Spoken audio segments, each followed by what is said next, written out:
प्रसिद्ध जर्मन संगीतकार Ludwig van Beethoven अभी भी अपने सुंदर और कलात्मक रचनाओं के लिए दुनिया भर में याद किए जाते हैं। परंतु जितना अधिक उन्होंने स्वयं के संगीत के लिए अंकों को प्राप्त किया है, उससे कहीं ज्यादा प्रभावशाली उनके कार्य हैं।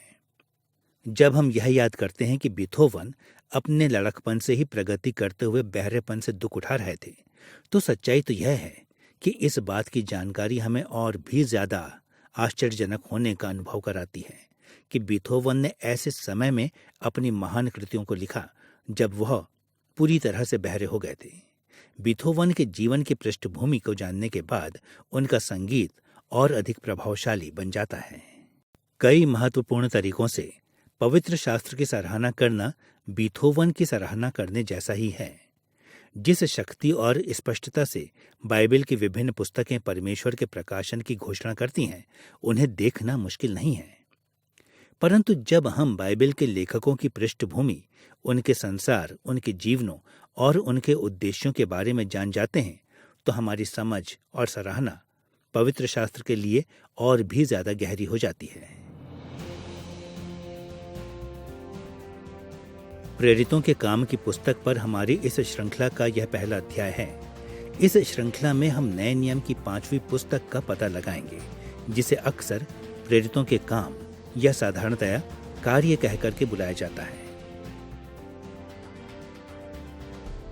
हमने इस अध्याय का शीर्षक प्रेरितों के काम की पृष्ठभूमि के रूप में दिया है और हम कई मौलिक विषयों पर अध्ययन करेंगे जो हमें इस पुस्तक की शिक्षाओं को और अधिक गहराई और अधिक स्पष्ट रूप से समझने और इसकी सराहना करने में मदद करेंगे।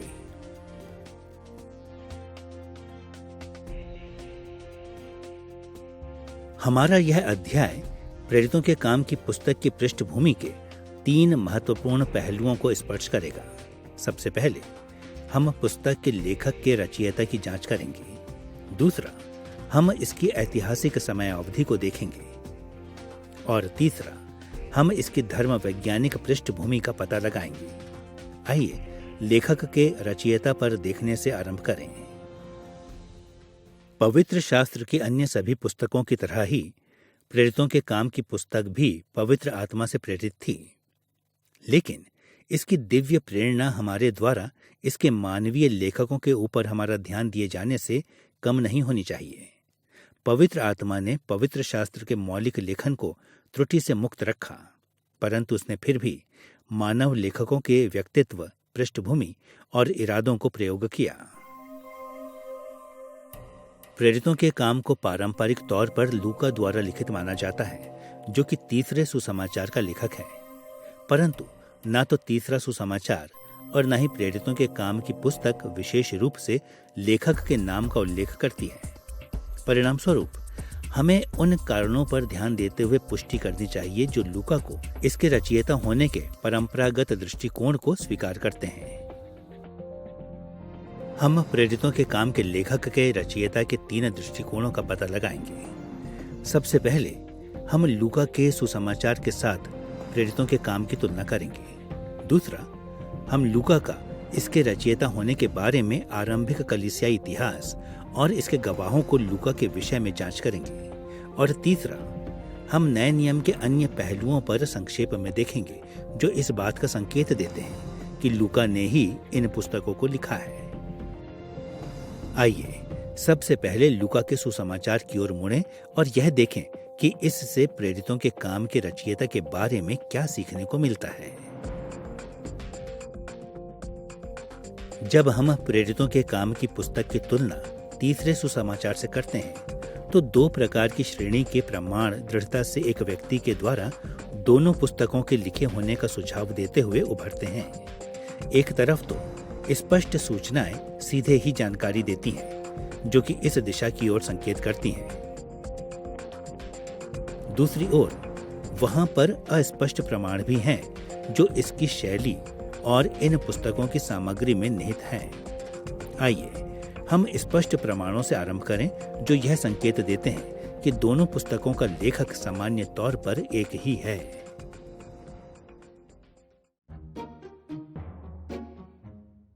प्रेरितों के काम अध्याय 1 पद 1 में प्रेरितों के काम की पुस्तक की प्रस्तावना में हम इन शब्दों को पढ़ते हैं। हे थियोफिलुस, मैंने अपनी पहली पुस्तिका उन सब बातों के विषय में लिखी जो यीशु आरंभ से करता और सिखाता रहा। यहाँ लेखक पहली पुस्तिका के विषय में ऐसे कहता है, जिसका अर्थ यह है कि प्रेरितों के काम की पुस्तक उसके लेखन श्रृंखला में की कम से कम दूसरी पुस्तक है। उसने यह भी संकेत किया कि उसने इस पुस्तक को थियोफिलुस नाम के व्यक्ति को लिखा है। अब इसके जैसी मिलती जुलती हुई प्रस्तावना को लूका अध्याय 1 पद 1 से 4 से सुनिए। बहुतों ने इन बातों को जो हमारे बीच में बीती हैं इतिहास लिखने में हाथ लगाया है, जैसा कि उन्होंने जो पहले ही से इन बातों को देखने वाले और वचन के सेवक थे हम तक पहुंचाया। इसलिए हे श्रीमान थियोफिलुस, मुझे भी यह उचित मालूम हुआ कि उन सब बातों का संपूर्ण हाल आरंभ से ठीक ठीक जांच करके उन्हें तेरे लिए क्रमानुसार लिखूं, ताकि तू यह जान ले कि वे बातें जिनकी तूने शिक्षा पाई है अटल हैं। एक बार फिर से यह संदर्भ एक ऐसे व्यक्ति की ओर संकेत करता है जिसका नाम थियोफिलुस है, परंतु इसमें इससे पहले की पुस्तक का कोई उल्लेख नहीं किया गया है। दोनों अर्थात प्रेरितों के काम और तीसरा सुसमाचार थियोफिलुस को समर्पित किए गए हैं और प्रेरितों के काम की पुस्तक का संकेत पहली पुस्तिका के तौर पर किया गया है। यह तथ्य दृढ़ प्रमाण को प्रस्तुत करते हैं कि इन पुस्तकों के लेखक ने कम से कम 2 संस्करणों को, लूका के सुसमाचार को पहले संस्करण के रूप में लिखते हुए और प्रेरितों के काम को दूसरे संस्करण के रूप में लिखते हुए लिखा। सच्चाई तो यह है कि 2 प्रस्तावनाओं के बीच का संबंध पुरातन साहित्यिक परंपरा को दर्शाता है, जिसमें एक ही लेखक 2 संस्करणों के साहित्य को लिखता था। जोसेफुस ने उदाहरण के तौर पर अपने 2 संस्करण की साहित्यिक रचना एपियोन के विरुद्ध शीर्षक के नाम से लिखी, जिसके प्राकथन एक जैसे ही हैं। इन स्पष्ट संपर्कों के अलावा यहाँ पर प्रेरितों के काम और तीसरे सुसमाचार के मध्य में अस्पष्ट सह संबंध भी हैं, जो इनके सामान्य तौर पर एक ही लेखक द्वारा रचित होने की ओर इंगित करता है। नए नियम के कई विद्वानों ने इन पुस्तकों के बीच की समानता की ओर संकेत किया है। समय हमें इनके बारे में संक्षिप्त उल्लेख करने की अनुमति देगा, परंतु वह सामान्य तौर पर इन लेखनों के रचयिता के बारे में महत्वपूर्ण अंतर्निहित प्रमाणों को प्रदान करते हैं। जैसा कि हमने अभी अभी देखा है, लूका अध्याय 1 पद 1 से 4 यह कहता है कि लेखक ने विभिन्न स्रोतों की विविधता से जांच की और थियोफिलुस के लिए क्रमानुसार लिखा हुआ समर्पित लेखन प्रस्तुत किया। यह हमारे लिए आश्चर्य की बात नहीं होनी चाहिए कि कई विद्वानों ने इस बात पर ध्यान दिया है कि लूका का सुसमाचार और प्रेरितों के काम की पुस्तक अपनी संरचना और आकार में आपस में मिलते जुलते हैं। पुस्तकों के संयोजन की संरचना में कई समानताएं भी हैं। पुस्तकें एक प्रासंगिक शैली में आगे बढ़ती हैं और दोनों मोटे तौर पर लगभग एक ही लंबाई की हैं। प्रत्येक एक ही मानक आकार की पांडुलिपि को भरती हैं। इसके अलावा प्रत्येक पुस्तक में इसी तरह की एक काल अनुक्रमिक लंबाई है। दोनों अर्थात लूका और प्रेरितों के काम की पुस्तकें मोटे तौर पर एक ही जितने वर्षों की समान संख्या को पूरा करते हैं और दोनों ही पुस्तकों में समानांतर विषय भी पाए जाते हैं। केवल एक उदाहरण के तौर में सुसमाचार यीशु की यात्रा का चरमोत्कर्ष उसकी गिरफ्तारी, मुकदमे, दुख भोग, मृत्यु और यरूशलेम में उसके विजय प्रवेश, यहूदी धर्म की राजधानी और यहूदी राजतंत्रीय शक्ति के सिंहासन की ओर ले चलता है। और इसी के समांतर प्रेरितों के काम की पुस्तक प्रेरित पौलुस की रोम की ओर यात्रा उसकी गिरफ्तारी से आरंभ करके उसके मुकदमे, उसकी पीड़ा और उस समय के संसार की साम्राज्यवादी शक्ति की राजधानी में मसीह के सुसमाचार के बारे में उसकी विजयी घोषणा के साथ समापन करते हुए अपने निष्कर्ष तक पहुंच जाती है। इसके साथ ही पुस्तक के बीच में समानताएं हैं, क्योंकि वे एक ही कहानी के भाग हैं। हम इस तथ्य के बारे में सोच सकते हैं कि लूका के सुसमाचार में ऐसी अपेक्षाएं की गई हैं जो उस समय तक पूरी नहीं होती हैं जब तक प्रेरितों के काम की पुस्तक नहीं लिखी जाती है। उदाहरण के लिए लूका के आरंभ में ही विश्वास योग्य शिमोन यह घोषणा करता है कि यीशु अन्य जातियों के लिए एक प्रकाश होगा।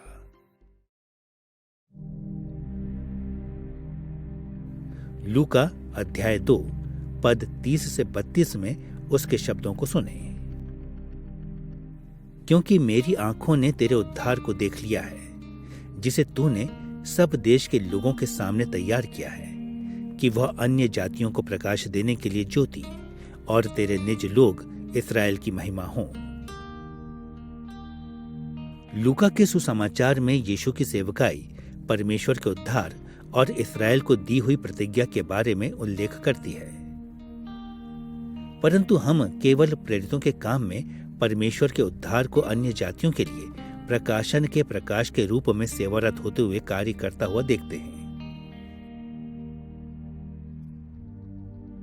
ये और अन्य समानताएं एक सामान्य छुटकारे से भरे हुए ऐतिहासिक दर्शन, जो कि दो कार्यों के मध्य में है और उद्देश्य और विश्वास की एक संयुक्त भावना की ओर संकेत करता है। और यह समानताएं यह भी सुझाव देती हैं कि हम एक ही लेखक के कार्यों को देख रहे हैं,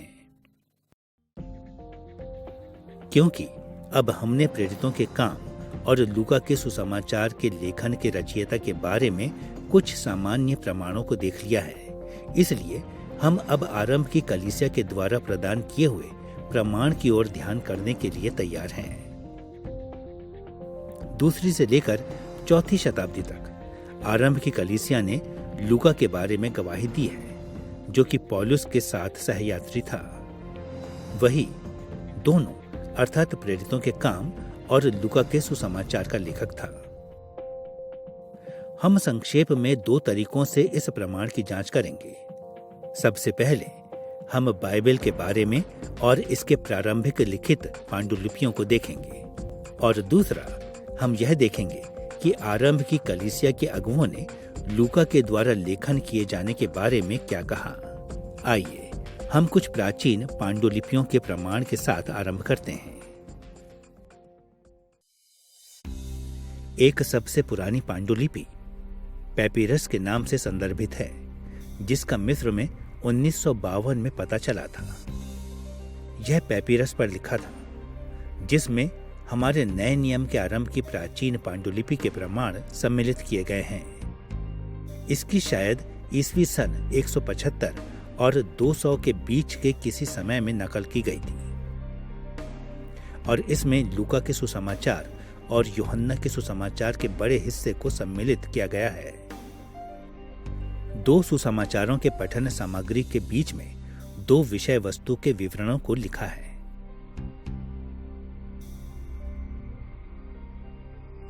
लूका के सुसमाचार के समापन के बाद पांडुलिपि में यह शब्द आए हैं, इवेंजेलियोन काटा लियोकान, या लूका के सुसमाचार के अनुसार। और इन शब्दों के तुरंत बाद यह अभिव्यक्ति आती है, इवेंजेलियोन काटा आयोनार, या यूहन्ना के सुसमाचार के अनुसार। ये टिप्पणियां संकेत देती हैं कि जो सामग्री लूका के सुसमाचार के अनुसार के बाद आती हैं, उसकी पहचान लूका के सुसमाचार के लिए की गई है। पांडुलिपि का यह प्रमाण बहुत पहले से लिखा हुआ है, और लूका ने तीसरा सुसमाचार लिखा, और इस विस्तार के द्वारा यह भी लूका को ही प्रेरितों के काम के लेखक के रूप में संकेत करता है।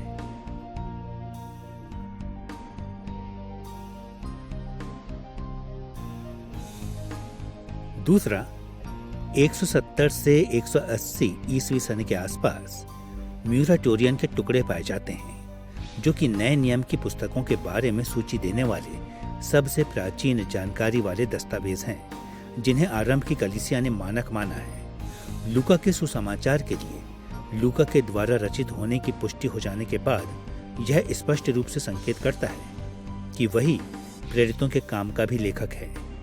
इसकी पंक्तियों 34 से लेकर 36 में हम इन शब्दों को पढ़ते हैं। इसके अलावा सभी प्रेरितों के कार्य एक ही पुस्तक में लिखे गए थे। लूका ने उन व्यक्तिगत घटनाओं को संकलित किया जो उसकी उपस्थिति में घटित हुई थी। यह वाक्य संकेत करता है कि दूसरी शताब्दी में यह व्यापक तौर पर विश्वास किया जाता था कि लूका ही प्रेरितों के काम की पुस्तक का लेखक था, और उसने ही कुछ ऐसी घटनाओं की गवाही दी है जो कि इसमें वर्णित है। तीसरा, तथाकथित मार्सोनाइट विरोधी प्रस्तावना, जो कि 160 से लेकर 180 ईस्वी सन के आसपास लिखा हुआ तीसरा सुसमाचार है, के एक परिचय में लूका और प्रेरितों के काम की पुस्तक के लेखक के बारे में इस तरह से वर्णन दिया गया है। लूका पवित्र आत्मा के द्वारा प्रेरित होकर इस पूरे सुसमाचार को संकलित करता है, और इसके बाद में यही लूका प्रेरितों के काम नामक पुस्तक को लिखता है।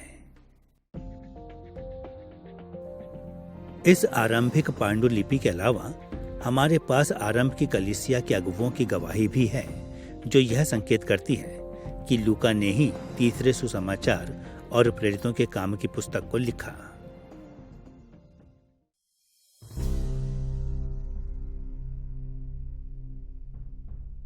कलीसियाई धर्माचार्य इरेनियस, जो 130 से लेकर 202 ईस्वी सन के आसपास रहा, यह विश्वास करता था कि लूका ही तीसरे सुसमाचार का लेखक था। उसने अपने साहित्यिक कार्य भ्रांत शिक्षाओं के विरुद्ध पुस्तक 3 खंड 1 में यह लिखा है। लूका भी, जो पौलुस का सहकर्मी था, ने एक पुस्तक में उसके द्वारा प्रचार किए हुए सुसमाचार को अभिलिखित किया है। यहाँ पर इरेनियस का संकेत प्रेरितों के काम की पुस्तक के लिए है, जो कि उस सुसमाचार को अभिलिखित करती है जिसका प्रचार पौलुस ने किया था। उसके शब्द महत्वपूर्ण हैं, क्योंकि अच्छा ऐतिहासिक साक्ष्य यह संकेत देता है कि इरेनियस को प्रथम दृष्टि में ही लूका के प्रेरितों के काम की पुस्तक के लेखक होने का ज्ञान था। अलेक्जेंड्रिया का क्लेमेंट, जो कि 150 से 215 ईस्वी सन के आसपास रहा, ने भी बताया कि लूका ने ही प्रेरितों के काम की पुस्तक को लिखा। उसने स्ट्रोमेटा या विविध मामले नामक अपनी 5वीं पुस्तक के 12वें अध्याय में इन शब्दों को लिखा है। प्रेरितों के काम की पुस्तक में लूका ने पौलुस के संबंध में ऐसे कहा, हे एथेंस के लोगों, मैं देखता हूं कि तुम हर बात में देवताओं के बड़े मानने वाले हो। और तरतुलियन, जो कि 155 से लेकर 230 ईस्वी सन में रहा, ने अपने साहित्यिक कार्य मार्सियोन के विरुद्ध की पुस्तक 4 के अध्याय 2 में इन शब्दों को लिखा। इसलिए प्रेरित यूहन्ना और मत्ती सबसे पहले हमें विश्वास को डालते हैं। लूका और मरकुस इसे बाद में नवीनीकृत करते हैं। यहाँ तरतुलियन विशेषकर लूका को ही तीसरे सुसमाचार का लेखक मानता है। अंत में प्रसिद्ध कलीसियाई इतिहासकार यूसेबियुस ने 323 ईस्वी सन के आसपास अपने लेखन कलीसियाई इतिहास की पुस्तक 1 अध्याय 5 के खंड 3 में उल्लेख किया है कि लूका ही प्रेरितों के काम की पुस्तक का लेखक है। वहां उसने क्या लिखा है, इसे सुनिए। लूका ने प्रेरितों के काम में जनगणना के बारे में उल्लेख किया है। इस प्रकार के सकारात्मक कथनों के साथ ही यह आश्चर्यजनक है कि आरंभ की कलीसिया के साहित्य में लूका को छोड़कर ऐसा एक भी संकेत नहीं मिलता है जिसे लूका के सुसमाचार और प्रेरितों के काम की पुस्तक के लिए लेखन के लिए नामित किया गया हो। यद्यपि उसे कभी भी एक प्रेरित के रूप में मनोनीत नहीं किया गया, परंतु इस तरह के सुरागों के कारण हमारे पास हर वह कारण है जिसमें हम यह विश्वास करें कि आरंभ की कलीसिया ने लूका को ही इनका लेखक होने के लिए आविष्कृत नहीं किया, परंतु इसकी बजाय जो कुछ उसने सच के रूप में प्राप्त किया था उसे ही केवल आगे पारित कर दिया कि लूका ने इन दोनों पुस्तकों को लिखा। अभी तक हमने यह देखा कि प्रेरितों के काम और तीसरे सुसमाचार को सामान्यतः एक ही लेखक के द्वारा लिखे जाने के अच्छे कारण हैं, और आरंभ की कलीसिया ने इसके बारे में साक्षी दी है कि वह लेखक लूका ही था। अब आइए यह देखें कि हम लूका के स्वयं के बारे में नए नियम के अन्य भागों से किस तरह की सूचनाओं को प्राप्त करते हैं। हम दो तरीकों से इस प्रमाण की जांच करेंगे। सबसे पहले हम हमारे गुमनाम लेखक के बारे में नए नियम से प्राप्त कुछ सुरागों पर ध्यान देंगे, और दूसरा हम लूका के स्वयं के बारे में दी गई सूचनाओं के साथ इन सुरागों की तुलना करेंगे। आइए सबसे पहले हम हमारे लेखक के बारे में दिए गए सुरागों को देखते हैं।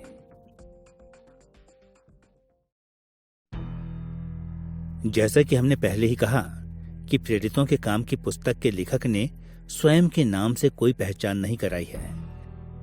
ऐसा आभास होता है कि उससे अपने संरक्षक थियोफिलुस के कारण किसी भी तरह से नाम देने की आवश्यकता नहीं पड़ी। लूका अध्याय 1 पद 3 में वह बस ऐसे ही कहता है कि मुझे भी यह उचित मालूम हुआ, और प्रेरितों के काम की पुस्तक अध्याय 1 पद 1 में उसने ऐसे कहा कि मैंने पहली पुस्तिका लिखी। लेखक ने यह मान लिया है कि उसका संरक्षक यह जानता है कि वह कौन था, और जबकि इसने थियोफिलुस के लिए कोई समस्या उत्पन्न नहीं की, परंतु इसने बहुत सारे प्रश्नों को आधुनिक पाठकों के लिए उत्पन्न कर दिया है।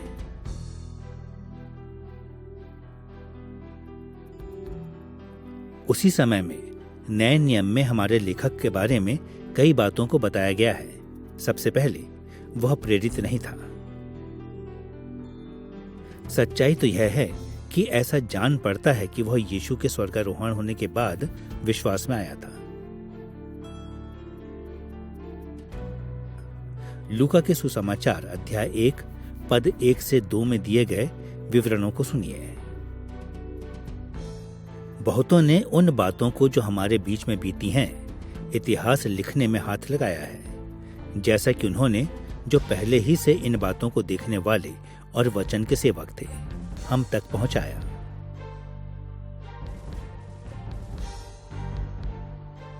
जब लेखक ने यह कहा कि यीशु के जीवन की घटनाएं हम तक पहुंची, तो उसका संकेत यह है कि वह यीशु के जीवन का एक प्रत्यक्षदर्शी नहीं था। दूसरा, प्रेरितों के काम की पुस्तक और लूका के सुसमाचार में यूनानी भाषा की लेखन शैली यह संकेत देती है कि लेखक अच्छी तरह से शिक्षित था। नए नियम की अनेक पुस्तकें यूनानी भाषा में सामान्यतः लिखी गई हैं, यहाँ तक कि वे अपरिष्कृत यूनानी भाषा की शैली में लिखी गई हैं। परंतु प्रेरितों के काम की पुस्तक और लूका के सुसमाचार की भाषा अपने प्रयोग में अधिक परिष्कृत शैली को दिखाती है। तीसरा, प्रेरितों के काम की पुस्तक का अंतिम आधा हिस्सा इंगित करता है कि इसका लेखक पौलुस के करीबी साथियों में से एक सहयात्री था। प्रेरितों के काम के आरंभिक अध्यायों में कहानी निरंतर तृतीय पुरुषवाचक के रूप में आख्यान कर रही है, परंतु प्रेरितों के काम अध्याय 16 में कहानी अक्सर प्रथम पुरुषवाचक के दृष्टिकोण का प्रयोग हम और हमें जैसे शब्दों का उपयोग करते हुए कर रही है। हम इस तरह की भाषा को प्रेरितों के काम अध्याय 16 पद 10 से 17, अध्याय 20 पद 5 से 15, अध्याय 21 पद 1 से 18 और अध्याय 27 पद 1 से लेकर अध्याय 28 पद 16 में पाते हैं। यह संदर्भ यह संकेत देते हैं कि लेखक ने बाद की मिशनरी यात्राओं में पौलुस के साथ यात्रा की और पौलुस के साथ कैसरिया से रोम की यात्रा में गया। अब हमारे पास हमारे लेखक के बारे में कुछ सुराग हैं। हम ऐसी स्थिति में पहुंच चुके हैं जहां हम उन व्याख्याओं को देखेंगे जो कि लूका के बारे में जो कुछ हम जानते हैं उससे मिलती जुलती हैं। आइए हम उन बातों को एक बार पुनः देखें जिन्हें हम लूका और प्रेरितों के काम के लेखक के बारे में जानते हैं। वह एक प्रेरित नहीं था। ऐसा आभास होता है कि वह अच्छी तरह शिक्षित था और वह पौलुस के साथ उसकी यात्रा में सहकर्मी था।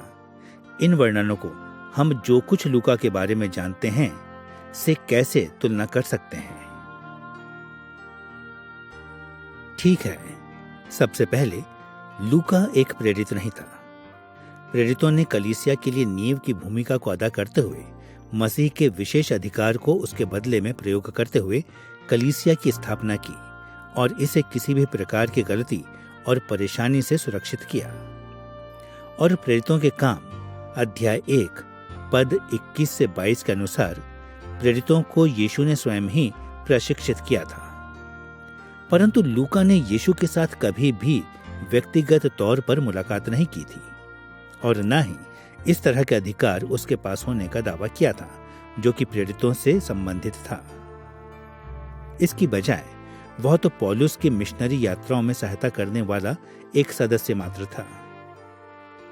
वह एक प्रेरितों का सेवक मात्र था, या जैसा कि पौलुस ने फिलेमोन के लिए आयत 24 में विवरण दिया है कि वह एक प्रेरितों का सहकर्मी था।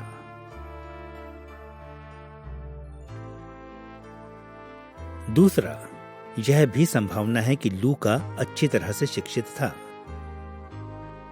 हम इसका अनुमान कुलुस्सियों अध्याय 4 पद 14 से लगा सकते हैं, जहां पौलुस लूका की पहचान एक चिकित्सक के रूप में करता है, जबकि आज के दिनों की तरह दवाइयां नए नियम में औपचारिक रूप में एक प्रणाली के रूप में प्रयोग में नहीं लाई जाती थीं।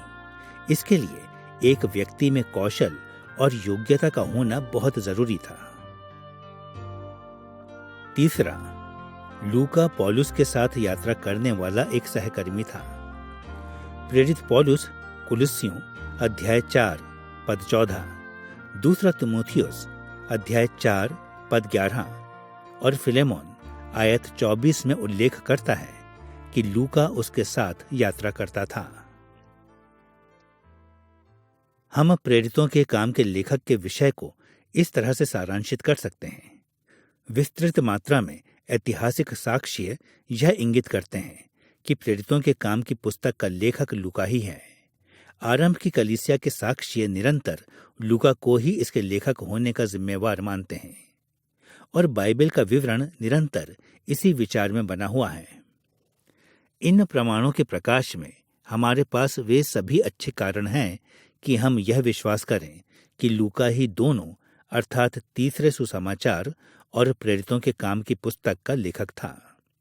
और हमें सदैव यह स्मरण रखना चाहिए कि लूका के जिस विषय का विवरण दिया उसके लिए उसके पास उत्कृष्ट उपयोग और उससे उसका निकटता भरा हुआ संबंध था। अब क्योंकि हमने लूका के लेखक होने के बारे में देख लिया है, इसलिए हम प्रेरितों के कार्य की ऐतिहासिक समयावधि की ओर मुड़ने के लिए तैयार हैं। लूका ने किस समय इसे लिखा और किन के लिए इस पुस्तक का संकलन किया गया? जब हम प्रेरितों के काम की पुस्तक के ऐतिहासिक समयावधि की जांच करते हैं तो हम 3 विषयों को देखेंगे। पहला, हम प्रेरितों के काम की पुस्तक के संकलन की तिथि पर इस प्रश्न का उत्तर देते हुए खोज करेंगे कि कब लूका ने प्रेरितों के काम की पुस्तक को लिखा। दूसरा, हम इस पुस्तक के वास्तविक श्रोताओं की जांच करेंगे और तीसरा, हम इसके श्रोताओं के सामाजिक संदर्भ की खोजबीन करेंगे। इन विषयों को देखने से हमें इस बात को समझने में सहायता मिलेगी कि लूका के द्वारा लिखी हुई घटनाओं से उसका निकटता का संबंध था। यह हमें गहराई और विस्तृत तरीके से पहली शताब्दी में सुसमाचार के प्रभाव को समझने में भी सहायता करेगा। आइए इस पुस्तक के लेखन की तिथि से आरंभ करें। यद्यपि इस बात पर कई तरह के विभिन्न विचार पाए जाते हैं कि प्रेरितों के काम की पुस्तक कब लिखी गई, परंतु सामान्य अर्थों में हम नए नियम के विद्वानों के विचारों को दो मौलिक अवलोकनों में विभाजित कर सकते हैं। एक तरफ तो कुछ ने यह बहस की है कि लूका ने यरूशलेम के मंदिर के विनाश के बाद इसे 70 ईस्वी सन में लिखा, और दूसरी तरफ दूसरे यह बहस करते हैं कि उसने इसे 70 ईस्वी सन में मंदिर के नाश होने से पहले लिखा। 70 ईस्वी सन की दुखांत घटनाएं यहूदी इतिहास के लिए अत्यंत महत्वपूर्ण थीं, और इसी कारण यह इन घटनाओं के संदर्भ में इन विषयों पर विचार करने में सहायतापूर्ण हो जाती हैं। हम इनके प्रत्येक दृष्टिकोण को लूका ने 70 ईस्वी सन के बाद में लिखने की संभावना के साथ आरंभ करेंगे। वे विद्वान जो यह मानते हैं कि प्रेरितों के काम की पुस्तक 70 ईस्वी सन के बाद में लिखी गई, अपने विचारों को कई तरह की सोच के ऊपर निर्धारित करते हैं। उदाहरण के लिए कई यह दावा करते हैं कि प्रेरितों के काम की पुस्तक में पाया जाने वाला आशावाद 80 से लेकर 90 ईस्वी सन की तिथि की ओर इशारा करता है। इस दृष्टिकोण में प्रेरितों के काम की पुस्तक बहुत ज्यादा आरंभ की कलीसिया के इतिहास के बारे में सकारात्मक है, जो कि बहुत पहले लिख दिया गया था। इसकी बजाय यह आरंभ की कलीसिया की घटनाओं पर उदासीनता भरी नजर है, जो कि स्वयं की घटनाओं से कई वर्ष अलग होने की आवश्यकता को पाता है। परंतु यह दृष्टिकोण उस शांत तरीके की उपेक्षा है जिसमें प्रेरितों के काम की पुस्तक कलीसिया के अंदर और बाहर की सभी तरह की समस्याओं का निपटारा करता है।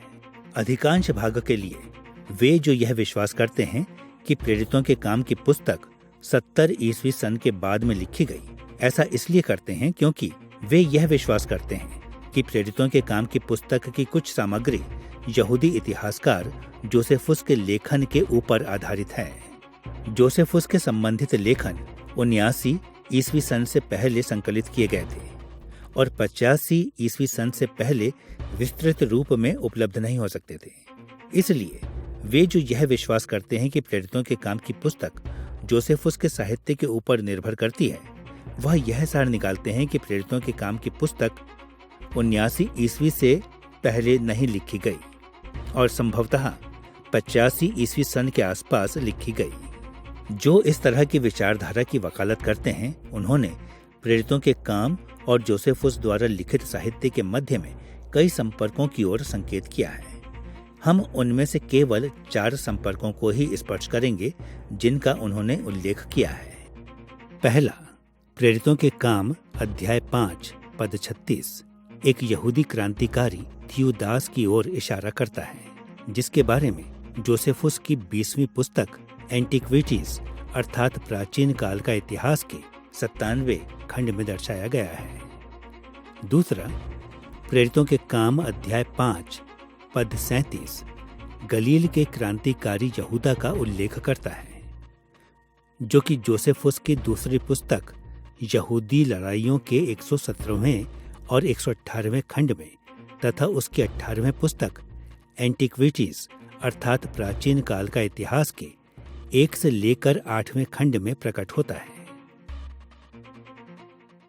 तीसरा, प्रेरितों के काम अध्याय 21 पद 38 में मिस्री क्रांतिकारी जोसेफुस की यहूदी लड़ाइयों की दूसरी पुस्तक के खंड 261 से लेकर 263 में प्रकट होता है और एंटिक्विटीज अर्थात प्राचीन काल का इतिहास नामक 20वीं पुस्तक के 171वें खंड में प्रकट होता है। और चौथा, कुछ अनुवादकों ने यह बहस की है कि प्रेरितों के काम अध्याय 12 पद 19 से 23 में हेरोदेस की मृत्यु का विवरण जोसेफुस की एंटिक्विटीज अर्थात प्राचीन काल का इतिहास नामक 19वीं पुस्तक के 343 से लेकर 352वें खंड में प्रकट होता है। कुछ अनुवादकों की संख्या, जो कि इस तरह के तर्कों की विचारधारा के पीछे चलते हैं, का मानना यह है कि इसके बावजूद हमें इस बात की ओर संकेत करना चाहिए कि प्रेरितों के काम की पुस्तक और जोसेफुस का लेखन के समांतर अंश यह प्रमाणित नहीं करते हैं कि प्रेरितों के काम की पुस्तक जोसेफुस के साहित्य के ऊपर निर्भर थी। सच्चाई तो यह है कि प्रेरितों के काम की पुस्तक में दी हुई घटनाओं के वर्णन जोसेफुस के विवरणों के भिन्न हैं। इसलिए ऐसा जान पड़ता है कि प्रेरितों के काम की पुस्तक और जोसेफुस साधारणतया अलग अलग या एक ही सामान्य स्रोत पर निर्भर रहते हुए जाने पहचाने प्रसिद्ध ऐतिहासिक घटनाओं का वर्णन करते हैं, क्योंकि उल्लिखित लोग जाने पहचाने संबंधित प्रसिद्ध ऐतिहासिक लोग हैं। इसलिए यह आश्चर्य नहीं होना चाहिए कि उन्हें एक से ज्यादा ऐतिहासिक साहित्य में स्मरण किया गया है। और इससे भी ज्यादा थ्यूदास की घटना में हम एक बहुत ही ज्यादा साधारण से नाम के साथ निपटारा कर रहे हैं। यह भी संभव है कि ये दो भिन्न व्यक्ति एक ही नाम से प्रचलित हों।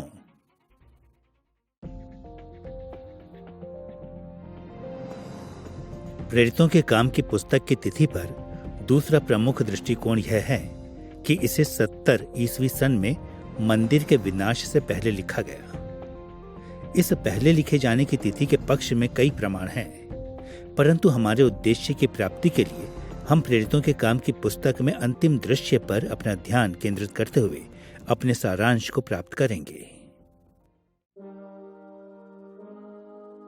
सुनिए प्रेरितों के काम की पुस्तक अध्याय 28 पद 30 से 31 में लिखी हुई अंतिम 2 आयतों को। वहां पर लूका ने पौलुस के इन शब्दों को लिखा है, वह पूरे 2 वर्ष अपने भाड़े के घर में रहा और जो उसके पास आते थे उन सब से मिलता रहा और बिना रोक टोक के बहुत निडर होकर परमेश्वर के राज्य का प्रचार करता और प्रभु यीशु मसीह की बातें सिखाता रहा। प्रेरितों के काम की पुस्तक पौलुस के घर के अंदर रोम में कैद होने के साथ बंद होती है, जो कि वहां पर मसीह के सुसमाचार की घोषणा बहुत ही हियाव के साथ कर रहा है।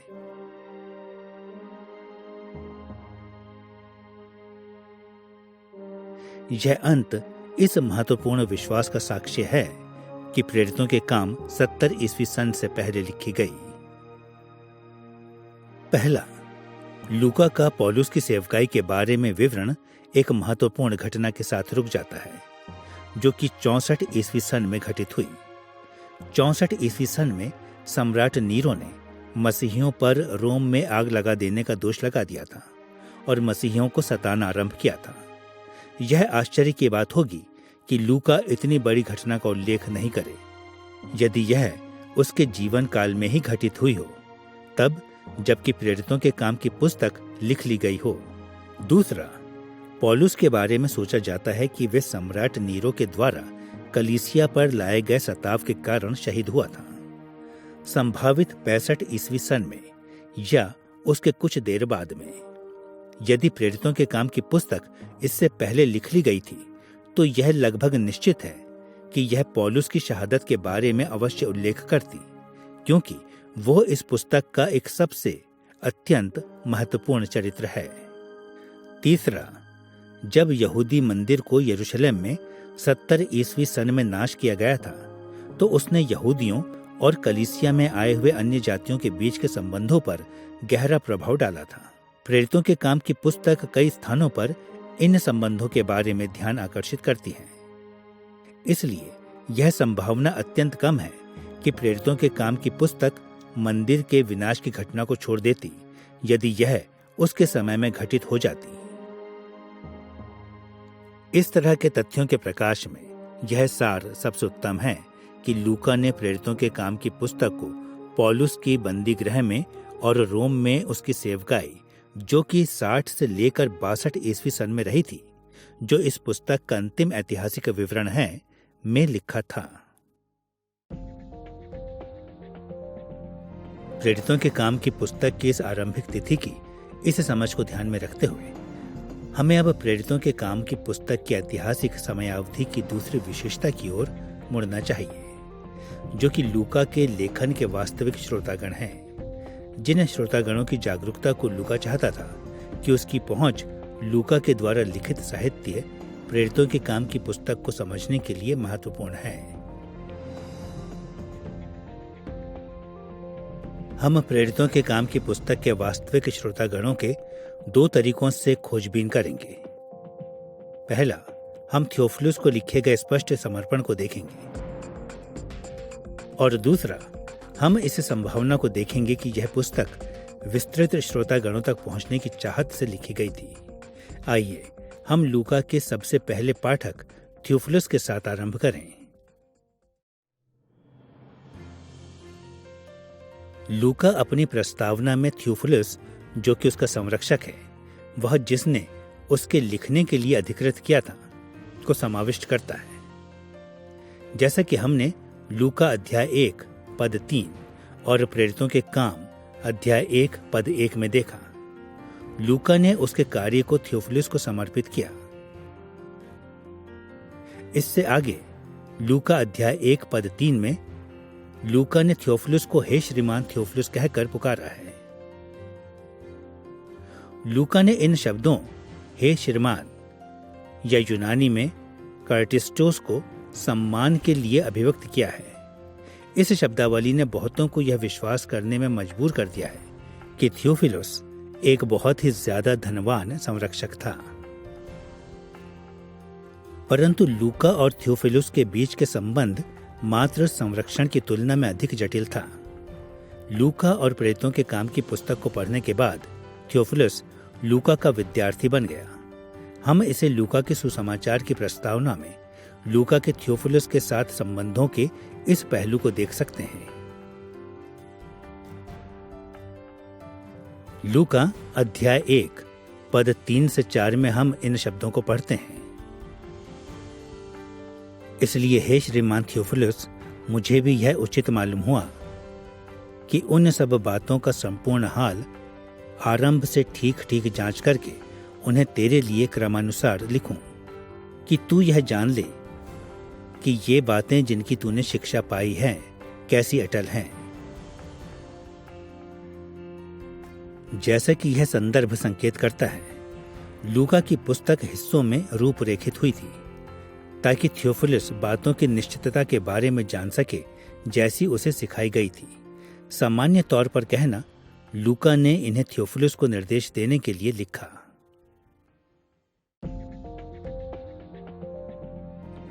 लूका के द्वारा थियोफिलुस को उसका पहला पाठक होने के बारे में स्पष्ट तौर पर देख लेने के बाद यह हमारे लिए सोचना अत्यंत सहायक होगा कि लूका के विस्तृत अर्थों में वास्तविक श्रोता कौन थे। नए नियम में किसी अन्य स्थान पर जो हम पढ़ते हैं, उससे यह जानना कठिन नहीं है कि पहली शताब्दी में विस्तृत तौर पर कलीसिया कई विषयों पर संघर्ष कर रही थी, जिन्हें लूका ने प्रेरितों के काम की पुस्तक में उल्लिखित किया है। लूका का इतिहास यहूदियों और अन्य जाति विश्वासियों में झगड़े और उनके बीच के विभाजन को, जो कि विभिन्न तरह के प्रेरितों और शिक्षकों के ऊपर आधारित था, का उल्लेख करता है। उसका विवरण धर्म सिद्धांतों की गलतियों को स्पर्श करता है, जिन्हें झूठे शिक्षकों ने परिचित कराया था। प्रेरितों के काम की पुस्तक कलीसिया और दीवानी सरकार के बीच में चल रहे झगड़े के बारे में भी सूचित करता है। यह स्त्रियों और गरीबों के द्वारा सामना किए जा रहे विषयों पर भी ध्यान आकर्षित करता है। इसमें सतावों, दुखों और बंदी गृह में डाल दिए जाने का भी विवरण है। प्रेरितों के काम की पुस्तक इस तरह के धर्म सिद्धांतों, नैतिक और व्यवहारिक कठिनाइयों को भी स्पर्श करता है, क्योंकि विस्तृत कलीसिया ने इन विभिन्न विषयों को आरंभ के दशकों में ही संघर्ष किया।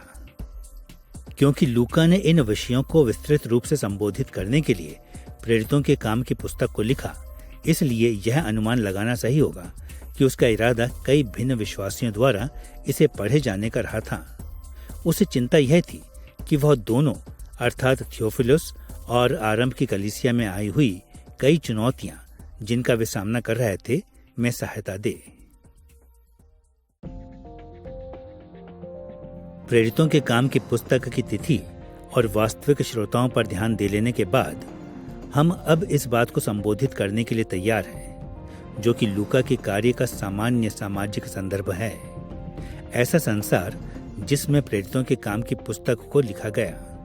जितना अधिक हम लूका के दिनों की सामाजिक शक्तियों के बारे में समझेंगे, उतना ज्यादा उत्तम तरीके से हम इस पुस्तक की कई बातों को आत्मसात करने के लिए सुसज्जित हो जाएंगे।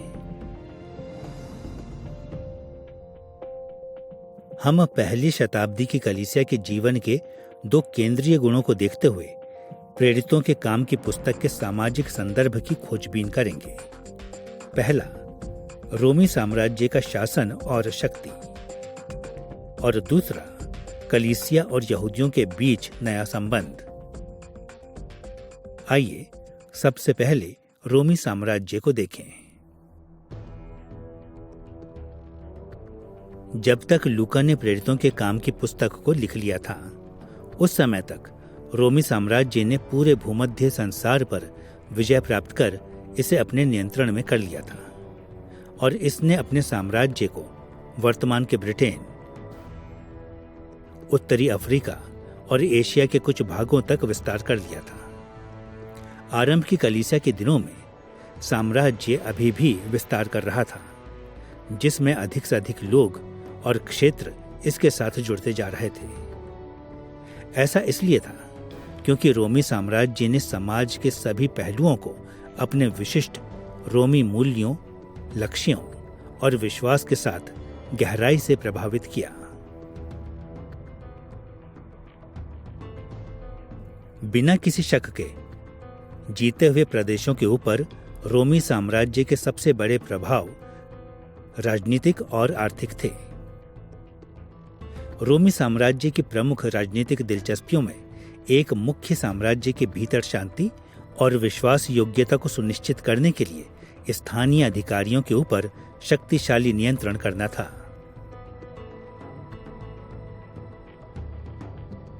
विजयी प्राप्त राष्ट्रों को कुछ सीमा तक स्थानीय स्वायत्तता प्रदान की गई थी, परंतु उनके स्थानीय अधिकारियों को अक्सर बदल दिया जाता था और वे सदैव रोमी साम्राज्य के पदानुक्रम के अधीन रहते थे।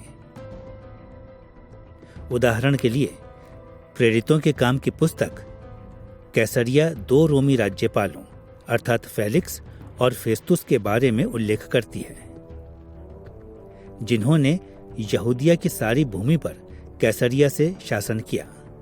कर लेने के कार्य को देखने के अलावा वे रोमी साम्राज्य के अपने हिस्से में शांति और व्यवस्था बनाए रखने के लिए भी जिम्मेदार थे।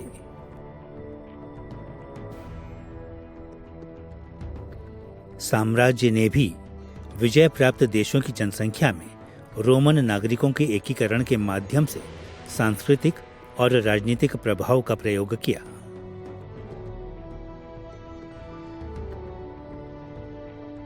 अक्सर रोमी साम्राज्य ने नए विजय प्राप्त किए हुए प्रदेशों में सेवानिवृत्त हो रहे सैन्य बल को रहने के लिए प्रदान किए। इस अभ्यास के द्वारा विश्वास योग्य रोमी नागरिकों के माध्यम से पूरे के पूरे साम्राज्य में रोमी परिक्षेत्र स्थापित हो गए और इन्होंने दोनों अर्थात सरकारी और सामाजिक ढांचे में रोमी मूल्यों और प्रतिबद्धताओं को बढ़ावा दिया।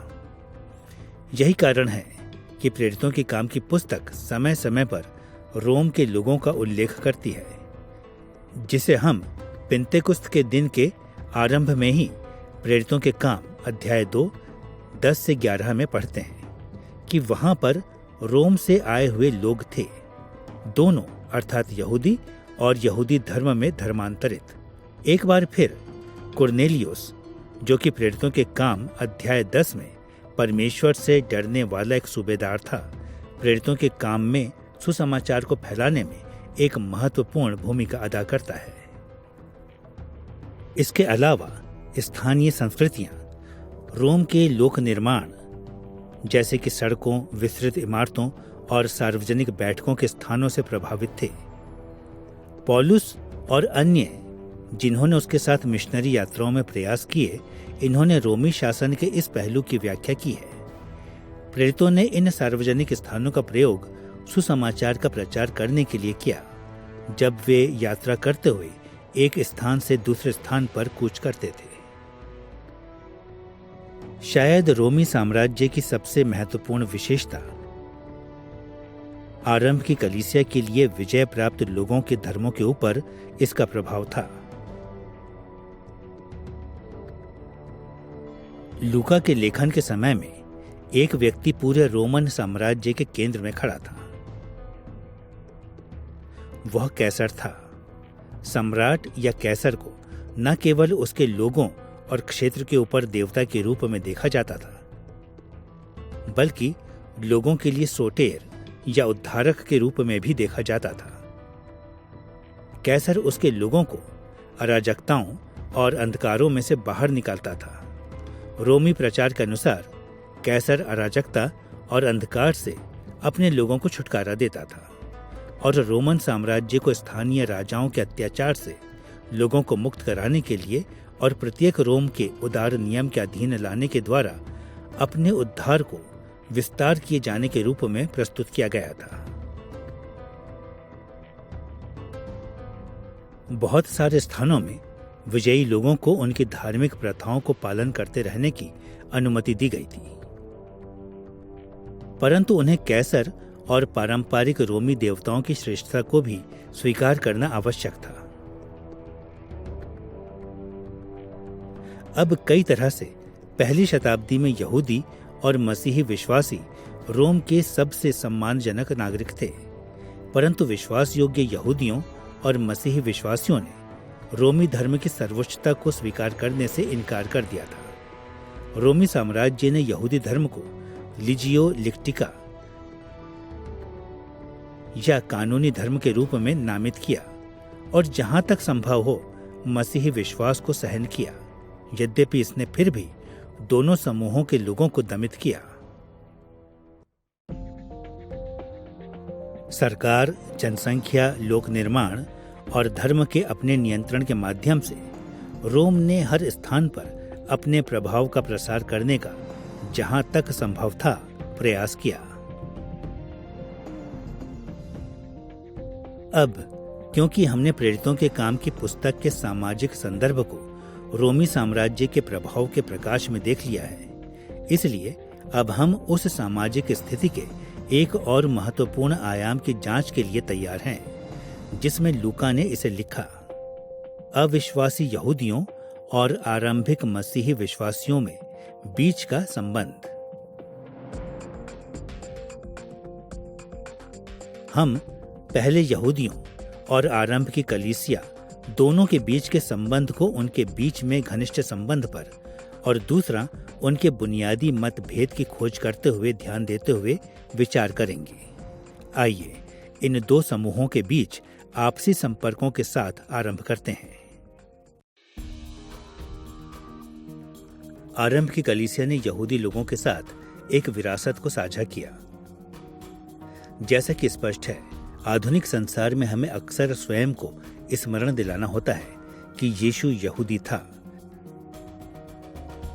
सभी प्रेरित यहूदी थे और सबसे पहले कलीसिया स्वयं लगभग पूरी तरह से यहूदियों से धर्मांतरित हुए लोगों से भरी हुई थी।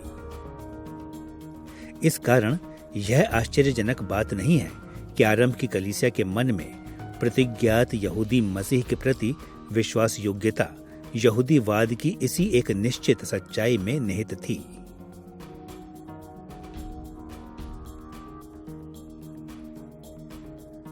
प्रेरितों के काम की पुस्तक के अनुसार आरंभ की कलीसिया में से कई लोग मंदिर में आराधना सभा में भाग लेते थे। पवित्र शास्त्र सुनने के लिए यहूदी सभा घरों में मुलाकात करते थे और कई यहूदी प्रथाओं को बनाए रखने के लिए सराहना को प्राप्त किया करते थे। उदाहरण के लिए प्रेरितों के काम अध्याय 13 पद 32 से 33 में पौलुस के शब्दों को सुनिए।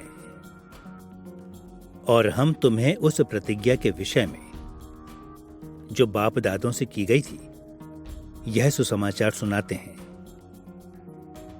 पौलुस और अन्य जो उसके साथ यात्रा कर रहे थे स्वयं की पहचान यहूदी सभाघरों में मिलने वाले यहूदियों से हमारे पूर्वजों को हमारे पिता कहकर और हम विश्वासियों को उनकी संतान कहकर की है।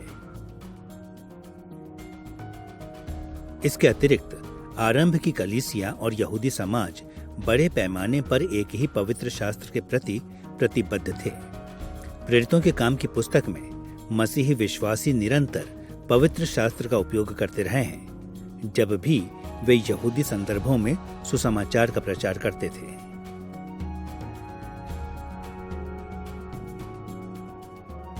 प्रेरितों के काम 17 अध्याय पद 1 से 3 में विवरण दिया गया है कि पौलुस ने पवित्र शास्त्र को उस समय खोला जब वे यहूदियों को मसीह के बारे में प्रचार कर रहा था। यहाँ पर लूका के शब्दों को सुनिए।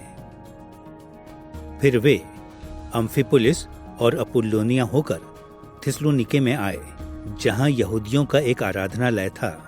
वहाँ पौलुस अपनी रीति के अनुसार उनके पास गया और 3 सप्त के दिन पवित्र शास्त्रों से उनसे वाद विवाद किया और उनका अर्थ खोल खोल कर समझाता था कि मसीह का दुख उठाना और मरे हुओं में से जी उठना अवश्य था।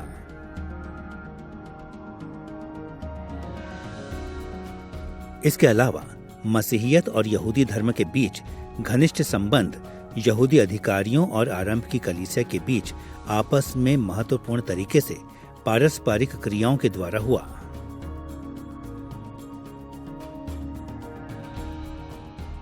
प्रेरितों के काम की पुस्तक के अनुसार आरंभ की कलीसिया ने मसीह के सुसमाचार प्रचार की घोषणा बहुत अधिक साहस के साथ किया, जिसने अक्सर उन्हें यहूदी अधिकारियों के साथ संघर्ष करने में नेतृत्व दिया। परंतु जितना अधिक संभव हो सके आरंभ के मसीही विश्वासियों ने यहूदी नेताओं को स्वीकार किया और उनका विरोध केवल उसी समय किया जब वे उन्हें परमेश्वर के आदेशों की अवज्ञा करने के लिए उन्हें आदेश देते थे। यहूदी लोगों और आरंभ की कलीसिया के बीच घनिष्ठ संबंधों के होने के बावजूद वे अभी भी बुनियादी मतभेदों के कारण वे अलग अलग पहचाने जाते थे।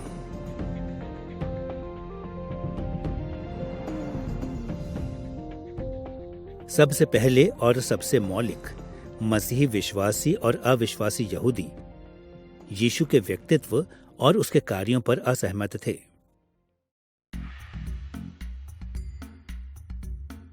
कलीसिया ने घोषणा की कि यीशु ही मसीह था, जिसने मृत्यु पर विजय प्राप्त की थी और सारी सृष्टि को पुनः बहाल किया और मृतकों में से अपने ही जी उठने के साथ मृतक उत्थान को आरंभ किया था। परंतु अविश्वासी यहूदियों ने यह माना कि एक अपराधी के रूप में क्रूस पर चढ़ाए गए व्यक्ति के लिए प्रतिज्ञात मसीह होना असंभव था। इस भिन्नता ने मसीही विश्वासियों और अविश्वासियों में दरार को उत्पन्न कर दिया, जो कि आज के दिन तक निरंतर बनी हुई है। दूसरा, जबकि आरंभ की कलीसिया और यहूदी अगुओं ने इब्रानी बाइबल के अधिकार के ऊपर सहमति व्यक्त की है, जबकि वे विशेष रूप से यीशु के संबंध में इब्रानी पवित्र शास्त्रों की सही व्याख्या पर कठोरता के साथ असहमत हैं।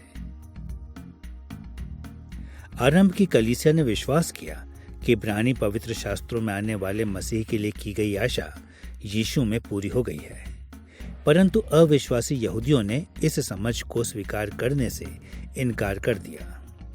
यहूदी धर्म के भीतर ही कई संप्रदाय थे जो कई तरह के विचारों की विस्तृत श्रृंखला को मानते थे, परंतु उनमें से अधिकांश के लिए यह स्वीकार करना असंभव था कि यीशु पुराने नियम के प्रतिज्ञात मुक्तिदाता की आशाओं को पूरा करता है।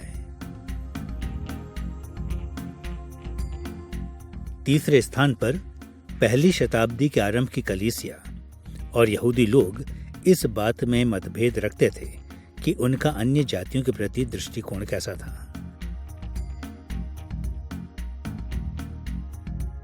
अधिकांश भाग के लिए चौकस यहूदियों ने अन्य जातियों के साथ किसी तरह का कोई साझा नहीं किया, परंतु दूसरी ओर कई खतना रहित अन्य जाति यहूदी धर्म के नैतिक शिक्षा और मान्यताओं की ओर इतना ज्यादा आकर्षित थे कि वे स्थानीय यहूदी सभाओं में स्वयं को संलग्न और परमेश्वर से डरने वालों के रूप में जाने जाते थे। परमेश्वर से डरने वालों को अन्य जातियों से ज्यादा सम्मान प्राप्त था, परंतु वे यहूदी समुदाय के पूर्ण सदस्य नहीं थे। अन्य जाति व्यक्ति यहूदी धर्म में धर्मांतरित हुए थे, जिसमें दीक्षा संस्कार में से जाने के बाद बपतिस्मा और खतना और यहूदी परंपराओं का पालन करना भी निहित था। जबकि आरंभ की कलीसिया के विश्वासियों ने अन्य जातियों के प्रति इस समय से आरंभ किया, परंतु वे धीरे धीरे इस समझ को प्राप्त कर गए कि अन्य जाति जो मसीह के पीछे चल रहे हैं को भी कलीसिया में पूर्ण सदस्यता का दर्जा प्रदान किया जाना चाहिए। पवित्र आत्मा के इस नए प्रकाश में आरंभ की कलीसिया ने यह निर्धारित किया कि मसीह में विश्वास व्यक्त करना और बपतिस्मा लेना ही मसीह कलीसिया में पूर्ण सदस्यता के लिए पर्याप्त था। इस कारण प्रेरितों ने उनके कार्यों में मसीह को सार्वभौमिक स्वामी दोनों अर्थात यहूदियों और अन्य जातियों में सुसमाचार प्रचार करने के लिए अभ्यास को जैसे जैसे कलीसिया बढ़ती गई उसमें दोनों लोगों के वरदानों और सेवकाई को स्वीकार करने के द्वारा लाया। वे समझ गए कि परमेश्वर अन्य जातियों को राज्य की आशा को पूरी करने के लिए प्रयोग कर रहा है, जो कि उसके पुराने नियम में उसके लोगों के ऊपर विस्तारित किया था। इसमें कोई आश्चर्य नहीं है कि इसके कारण अविश्वासी यहूदियों और आरंभ के मसीह विश्वासियों के बीच कई तरह के संघर्ष को आने में नेतृत्व मिला। प्रेरितों के काम की पुस्तक का अध्ययन जिस रूप में लूका ने इसे लिखा है, इसके समय के बारे में कुछ जानकारी जानने के बाद उन श्रोताओं को जिन्हें उसने लिखा और इसके सामाजिक संदर्भ को जिसमें उसने लिखा हमारी बहुत ज्यादा सहायता करता जब हम इसको पढ़ते हैं। हम उन समस्याओं की सराहना करने के लिए जिन्हें लूका ने संबोधित किया है, उनके समाधान को समझने के लिए और आज के हमारे अपने जीवन में उन्हें लागू करने के लिए उत्तम तरीके से तैयार हो जाएंगे। अब क्योंकि हमने प्रेरितों के काम की ऐतिहासिक संरचना और लेखक के बारे में जांच को कर लिया है, इसलिए अब हम इस अध्याय के तीसरे मुख्य विषय की खोजबीन करने के लिए तैयार हैं, जो कि प्रेरितों के काम की पुस्तक की धर्मवैज्ञानिक पृष्ठभूमि है। जब हम प्रेरितों के काम की पुस्तक का अध्ययन करते हैं तो बहुत सारे धर्मवैज्ञानिक प्रश्न हमारे मन में आते हैं। लूका ने कहां से इन धर्मवैज्ञानिक दृष्टिकोणों को सीखा? किस तरह उसने यह निर्धारित किया कि इन्हें इस पुस्तक में संबोधित किया जाए और इसमें से क्या छोड़ दिया जाए? कौन से व्यापक सिद्धांतों ने उसके लेखन को निर्देशित किया? ठीक है, इन प्रश्नों के उत्तर लूका की धर्मवैज्ञानिक पृष्ठभूमि में पाया जा सकता है। प्रेरितों के काम की पुस्तक की धर्मवैज्ञानिक पृष्ठभूमि पर हमारे विचार विमर्श को हम 3 भागों में बांटेंगे। पहला, हम लूका के धर्मविज्ञान की नींवों को पुराने नियम में से पाएंगे। दूसरा, हम ध्यान देंगे कि कैसे उसका धर्मविज्ञान आने वाले मसीह के द्वारा परमेश्वर के राज्य के बारे में उसकी मान्यताओं से प्रभावित था। और तीसरा, हम यह देखेंगे कि कैसे लूका का सुसमाचार, जो कि लूका के कार्य का प्रथम संस्करण है, प्रेरितों के काम की पुस्तक को समझने में हमारी सहायता करता है। आइए प्रेरितों के काम की पुस्तक की नींवों को पुराने नियम में से खोजने से आरंभ करें। पुराने नियम ने लूका के साहित्यिक कार्य को कम से कम 2 तरीकों से प्रभावित किया।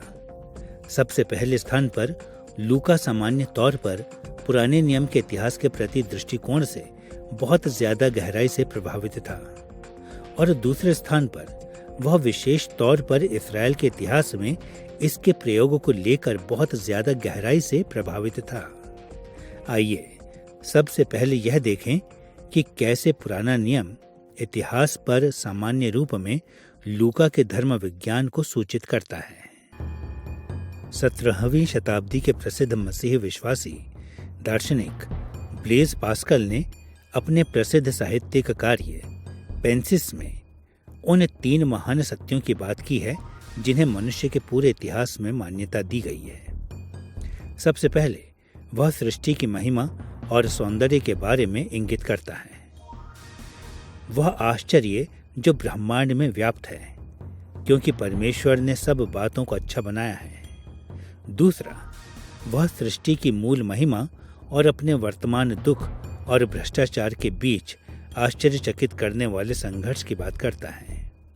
और तीसरा, पास्कल छुटकारे के लिए बोलता है, उस आशा के बारे में जिसमें इस संघर्ष का समाधान हो जाएगा कि वो बात करता है। पास्कल के चिंतन पुराने नियम के द्वारा संसार के इतिहास का विभाजन सृष्टि की 3 अवस्थाओं, पाप में गिरने और छुटकारे में किए जाने के समानांतर है। और प्रेरितों के काम की पुस्तक में लूका ने आरंभ की कलीसिया के उन तरीकों के बारे में लिखा जो कि इतिहास के ऊपर इन 3 पक्षीय दृष्टिकोण के चिंतन को प्रकट करता है। सृष्टि की समयावधि पर ध्यान दें। उत्पत्ति अध्याय 1 में परमेश्वर ने अपने स्वर्गीय राज्य के विस्तार के लिए संसार को तैयार किया। उसने ब्रह्मांड के रचे जाने का आदेश दिया। अदन में एक स्वर्ग की रचना की, उसके भीतर मानवता को रखा, उस स्वर्ग में मानवता में अपने स्वरूप को रखा और मानवता को आदेश दिया कि वह इसमें फूले फले और इस पृथ्वी को अपने अधिकार में अदन से आरंभ करती हुई पूरी संसार के अंत को अपने में कर ले। संक्षेप में, परमेश्वर पृथ्वी पर उसके राज्य के पूर्ण विकास के लिए मंच तैयार करता है। लूका की पुराने नियम के इस महत्वपूर्ण विचार के बारे में जागरूकता प्रेरितों के काम की पुस्तक के कई स्थानों में स्पष्ट दिखाई देती है।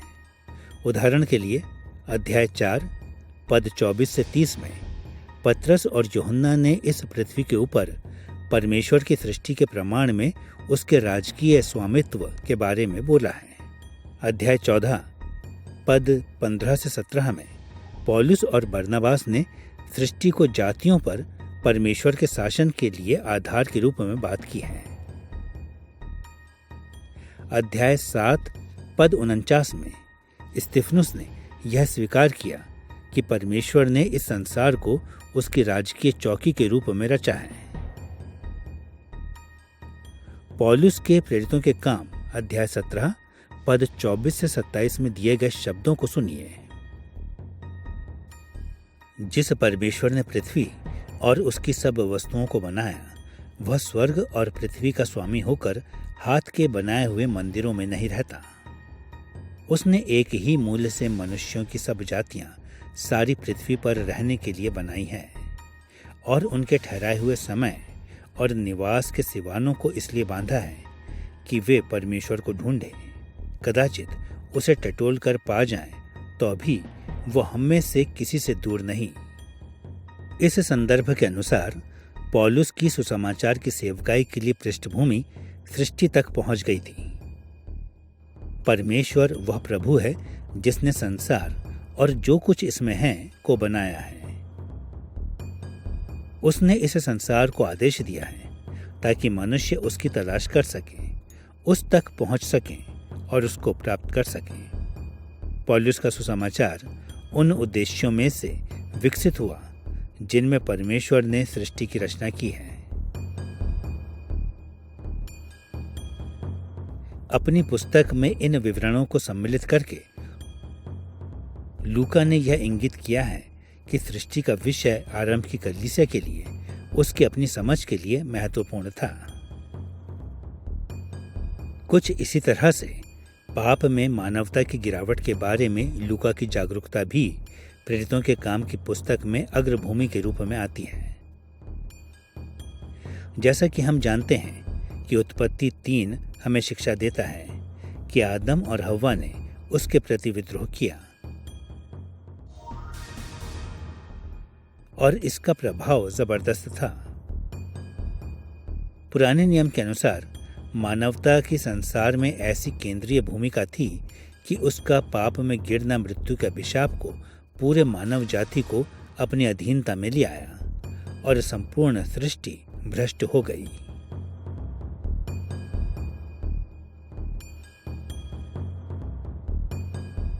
लूका ने प्रेरितों के काम की पुस्तक के कई स्थानों में पाप के दुखों के बारे में लिखा है।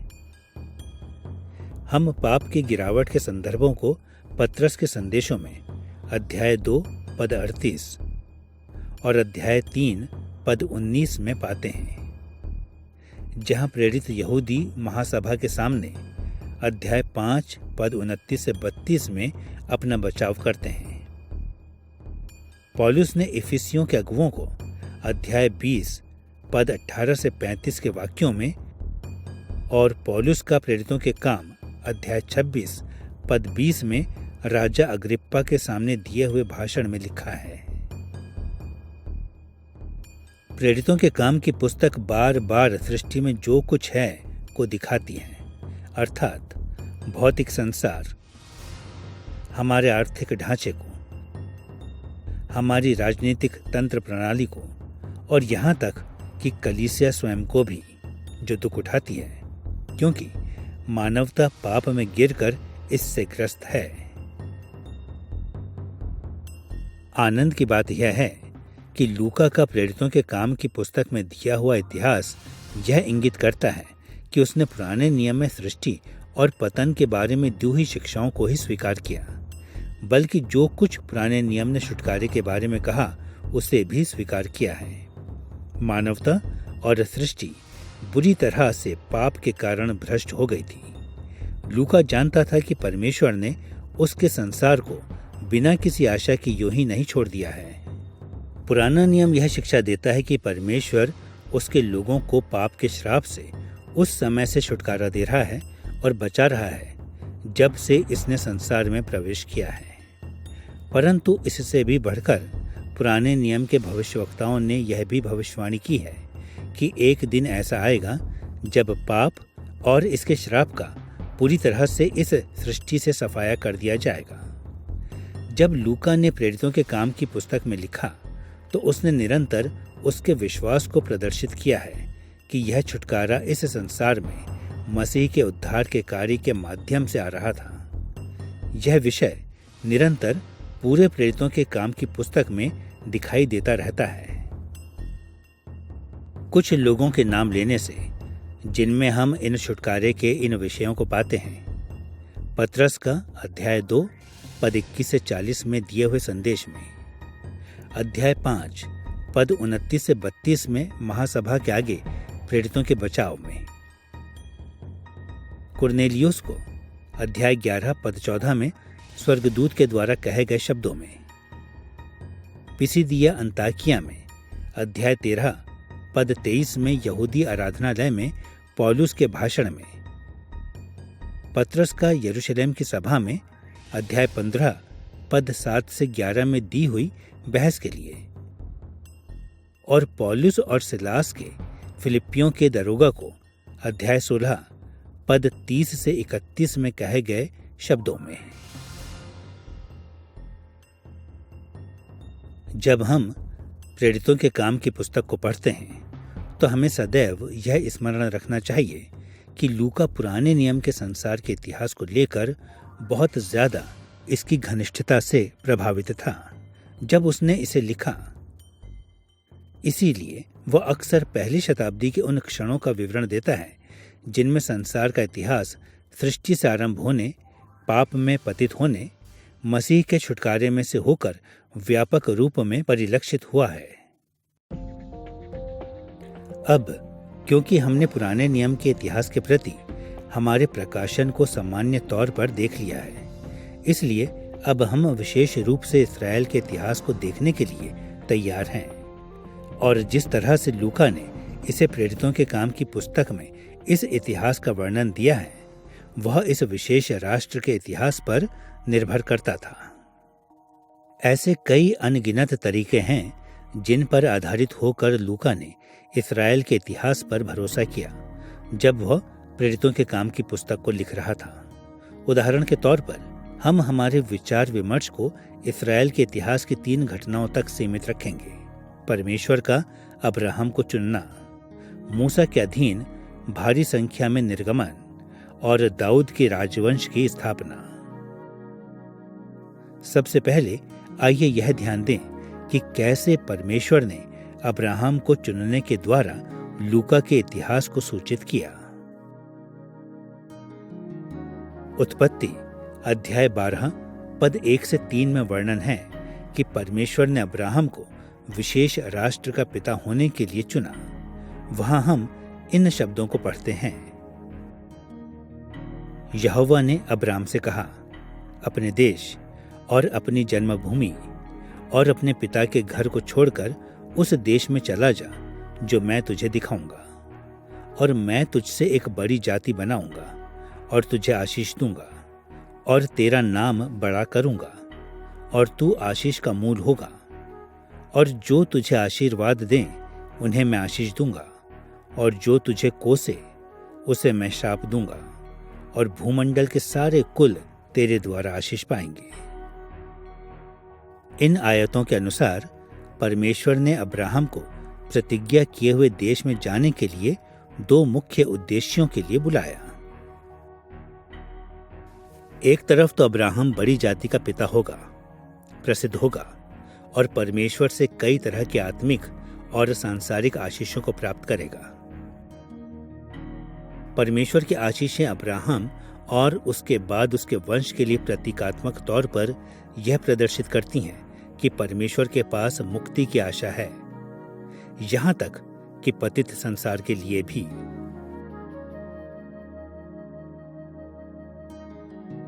परंतु दूसरी ओर परमेश्वर की बुलाहट उससे भी बहुत आगे तक गई, जिसे अब्राहम और उसके वंशज प्राप्त करेंगे। अब्राहम के माध्यम से पृथ्वी पर सभी लोग आशीषें पाएंगे। अब्राहम और उसके वंश पृथ्वी के सभी परिवारों के लिए दिव्य आशीर्वाद का एक माध्यम बन जाएंगे। अब्राहम का परमेश्वर द्वारा चुना जाना प्रेरितों के काम में लूका की सोच के नीचे पड़ा हुआ दिखाई देता है। एक ओर लूका निरंतर यह सूचना देता है कि कैसे मसीह में उद्धार की आशीष यहूदियों के लिए आई थी, जो अब्राहम का वंश था, जिसने बड़े कुलपति के द्वारा परमेश्वर की प्रतिज्ञाओं को पूरा किया।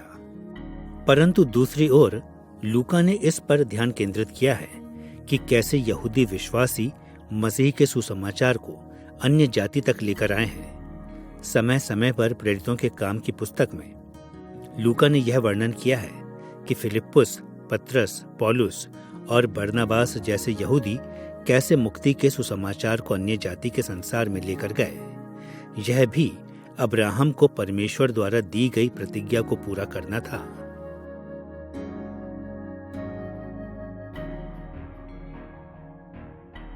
दूसरे स्थान पर लूका का प्रेरितों के काम में दृष्टिकोण मूसा और आरंभ की कलीसिया के बीच के संबंध की समझ को भी प्रदर्शित करता है।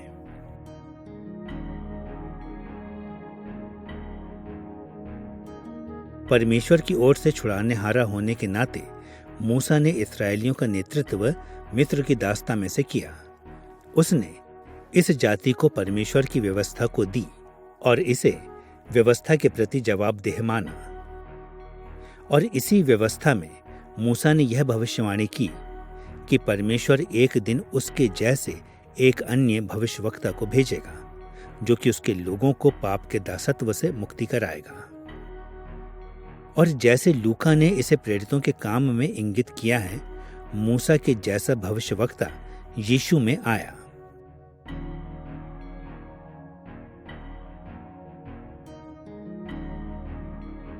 स्तिफनुस के शब्दों को, जो कि प्रेरितों के काम अध्याय 7 पद 37 से 39 में दिए गए हैं, सुनिए।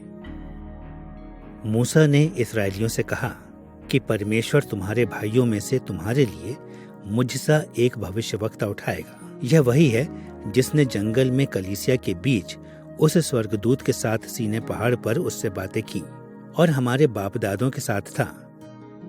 उसी को जीवित वचन मिले कि हम तक पहुंचाए। परंतु हमारे बाप दादों ने उसकी मानना ना चाहा, वरन उसे हटाकर अपने मन मिस्र की ओर फेरे। स्तिफनुस के दृष्टिकोण से यीशु वह भविष्यवक्ता था जिसके बारे में मूसा ने भविष्यवाणी की थी। इस कारण यीशु का इनकार करना मूसा और व्यवस्था का इनकार करना था, जैसा कि प्राचीन इस्राएल ने किया था। मूसा और व्यवस्था के प्रति सच्चे समर्पण के लिए एक व्यक्ति को मसीह पर भी विश्वास करना अवश्य था। और इस बात पर ध्यान दें कि कैसे लूका ने पौलुस के शब्दों को यहूदी अगुवों को प्रेरितों के काम अध्याय 28 पद 23 में सारांशित किया। तब उन्होंने उसके लिए एक दिन ठहराया और बहुत से लोग उसके यहाँ इकट्ठे हुए, और वह परमेश्वर के राज्य की गवाही देता हुआ और मूसा की व्यवस्था और भविष्यवक्ताओं की पुस्तकों से यीशु के विषय में समझा कर भोर से सांझ तक वर्णन करता रहा। पौलुस और बाकी की आरंभ की कलीसिया के लिए मूसा और व्यवस्था का स्वीकार किया जाना मसीह में विश्वास की नींव था, और इस विश्वास ने लूका को प्रभावित किया, जिसे उसने प्रेरितों के काम की पुस्तक में लिखा है। और तीसरे स्थान पर लूका पुराने नियम में वर्णन किए हुए दाऊद के राजवंश से प्रभावित था। पुराने नियम के किसी भी विषय की कल्पना इसकी तुलना में करना मुश्किल होगा कि यह इस्राएल पर शासन करने के लिए स्थायी राजवंश के रूप में दाऊद के घराने की स्थापना लूका के लिए अधिक महत्वपूर्ण था। जब पुराने नियम में इस्राएल ने एक साम्राज्य के रूप में विकास किया, तो परमेश्वर ने दाऊद के घराने को स्थायी राजवंश के रूप में उसके लोगों को नेतृत्व देने के लिए चुना। परंतु पुराने नियम ने एक ऐसे दिन का भी पूर्वानुमान लगाया जिसमें दाऊद का घराना परमेश्वर के राज्य को इस्राएल से लेकर पृथ्वी की छोर तक बढ़ाएगा।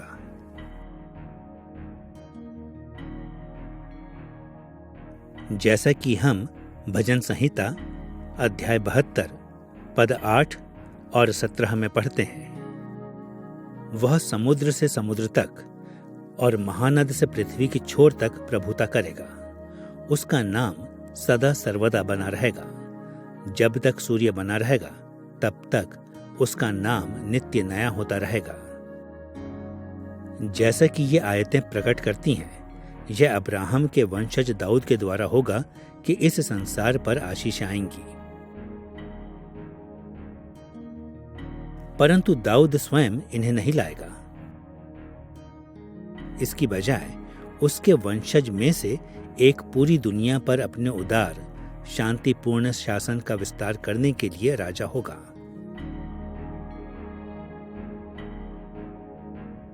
प्रेरितों के काम की पुस्तक में लूका दाऊद के घराने से पाई जाने वाली आशा से गहराई में आकर्षित है। उसने समझ लिया कि यीशु दाऊद का पुत्र परमेश्वर के राज्य का राजकीय शासक था, जो कि उसके राज्य को कलीसिया के माध्यम से यरूशलेम से लेकर पृथ्वी की छोर तक विस्तार कर रहा था।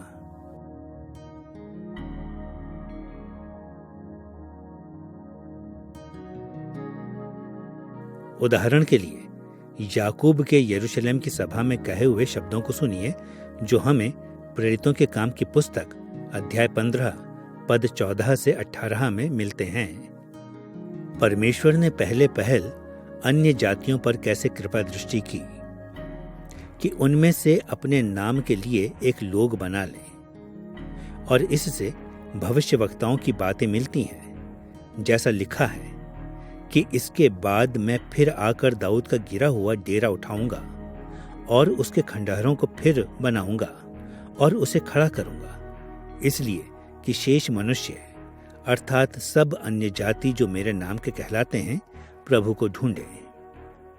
यह वही प्रभु कहता है जो जगत की उत्पत्ति से इन बातों का समाचार देता आया है। यहां पर याकूब आमोस अध्याय 9 पद 11 से 12 का उद्धृत करता है, जहां पर आमोस ने यह भविष्यवाणी की है कि परमेश्वर दाऊद के राजवंश को पुनः स्थापित करेगा और उसके राज्य को अन्य जातियों के राष्ट्रों का विस्तार देगा। जैसा कि यहां पर इंगित किया गया है कि याकूब ने यह विश्वास किया कि अन्य जातियों में सुसमाचार की सफलता पुराने नियम की आशाओं की पूर्णता थी।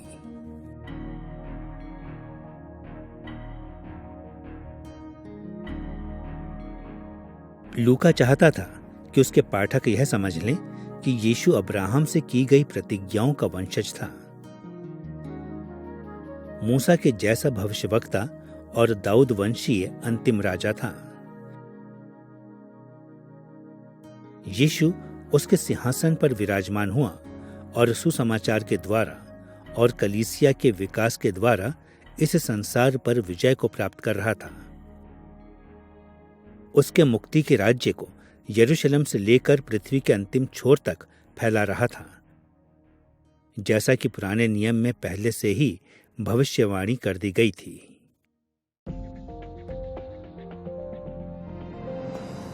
लूका की पुराने नियम के ऊपर निर्भरता को देख लेने के बाद हम अब यह देखने के लिए तैयार हैं कि कैसे परमेश्वर का मसीही राज्य प्रेरितों के काम की पुस्तक की धर्म वैज्ञानिक पृष्ठभूमि में योगदान देता है। परमेश्वर के राज्य के ऊपर हमारे विचार विमर्श को हम 3 भागों में विभाजित करेंगे। सबसे पहले हम यहूदी मसीही धर्म विज्ञान पर ध्यान देंगे, जो कि पहली शताब्दी में प्रचलित था, और दूसरा हम यूहन्ना बपतिस्मा देने वाले की धर्म विज्ञान पर ध्यान देंगे, और तीसरा हम संक्षेप में इन दृष्टिकोणों को मसीही विश्वासी की मसीही धर्म विज्ञान से तुलना करेंगे, जिसे लूका ने समर्थन दिया है। आइए यहूदी धर्म विज्ञान के दृष्टिकोण से आरंभ करें। 5वीं शताब्दी ईसा पूर्व में पुराने नियम की पुस्तकों के लिखे जाने के बाद इस्राएल ने आत्मिक अंधकार के युग में प्रवेश किया। हजारों वर्षों तक इस्राएलियों की एक बड़ी संख्या प्रतिज्ञा की हुई भूमि से बाहर रहकर जीवन यापन किया, और वे इस भूमि पर बचे हुए रह गए थे। उन्होंने अन्य जातियों के शासकों से बहुत ज्यादा अत्याचार का सामना किया। सबसे पहले बाबुल, फिर मादी और फारसी, और फिर यूनानी, और अंत में रोमियों से। परिणाम स्वरूप दुखों के लंबे इतिहास के कारण परमेश्वर के द्वारा छुटकारा देने वाले मसीह के प्रति आशा यहूदी धर्म विज्ञान में एक सबसे ज्यादा प्रबल होती विचारधारा बन गई। यहूदियों की मसीह के बारे में आशा ने अलग अलग दिशाओं को ले लिया। उदाहरण के लिए ज़ेलोती अर्थात उग्रपंथियों ने विश्वास किया कि परमेश्वर चाहते थे कि वे इस्राएलियों के द्वारा रोमी अधिकारियों के विरुद्ध विद्रोह को बढ़ाने के द्वारा मसीह के आगमन को तेज कर सकते थे। विभिन्न रहस्योद्घाटन विचारधारा वाले समूहों ने यह विश्वास किया कि परमेश्वर अलौकिक तरीके से उसके शत्रुओं को नाश करने के लिए हस्तक्षेप करेगा और विजेताओं के रूप में अपने लोगों को स्थापित करेगा। वहां इस्राएल में ऐसे कानूनविद थे जो कि लोकप्रिय फरीसियों और सदूकियों के रूप में थे। वे यह विश्वास करते थे कि परमेश्वर तब तक हस्तक्षेप नहीं करेगा जब तक इस्राएल व्यवस्था के प्रति पूर्ण विश्वास योग्य नहीं हो जाता है। प्रेरितों के काम की पुस्तक में विभिन्न स्थानों पर लूका यह उल्लेख करता है कि कई यहूदियों ने मसीही विश्वासियों के मसीह राज्य को स्वीकार करने से इनकार कर दिया था। यद्यपि मसीह के प्रति यहूदियों की कई तरह की आशा थी, लूका ने यह देखा कि यूहन्ना बपतिस्मा देने वाले की सेवकाई के द्वारा यहूदी धर्म विज्ञान में एक विशेष महत्वपूर्ण परिवर्तन आया है। दोनों अर्थात लूका का सुसमाचार और प्रेरितों के काम की पुस्तक यह इंगित करते हैं कि यूहन्ना बपतिस्मा देने वाले ने सच्चे पश्चाताप के लिए बुलाहट दी और शुभ संदेश की घोषणा की कि मसीह परमेश्वर के राज्य को इस पृथ्वी पर लाने वाला था। और इससे भी बढ़कर यूहन्ना ने सही तरह से यीशु की पहचान मसीह के रूप में की।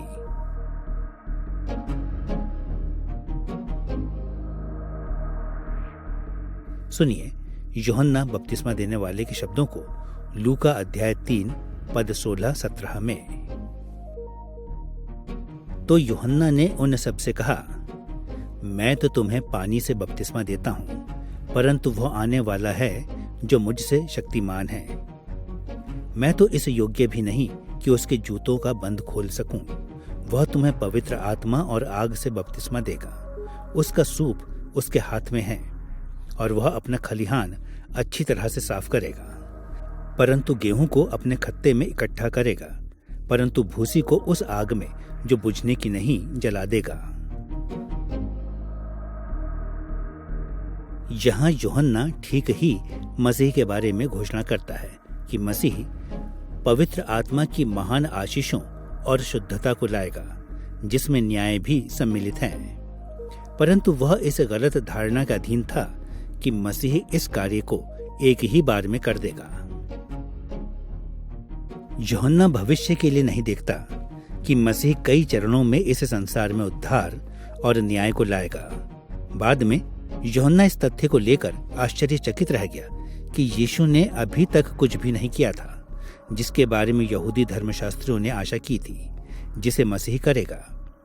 यूहन्ना इतना ज्यादा परेशान हो गया कि उसने यीशु से पूछने के लिए दूतों को भेजा कि वह वास्तव में मसीह था भी या नहीं।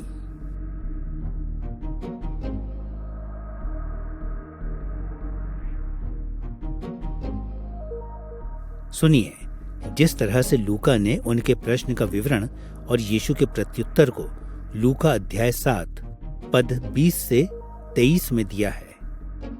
उन्होंने उसके पास आकर कहा, यूहन्ना बपतिस्मा देने वाले ने हमें तेरे पास पूछने के लिए भेजा कि क्या आने वाला तू ही है या हम किसी दूसरे की बाट देखें। और उसने उनसे कहा कि जाकर यूहन्ना से कह दो कि अंधे देखते हैं,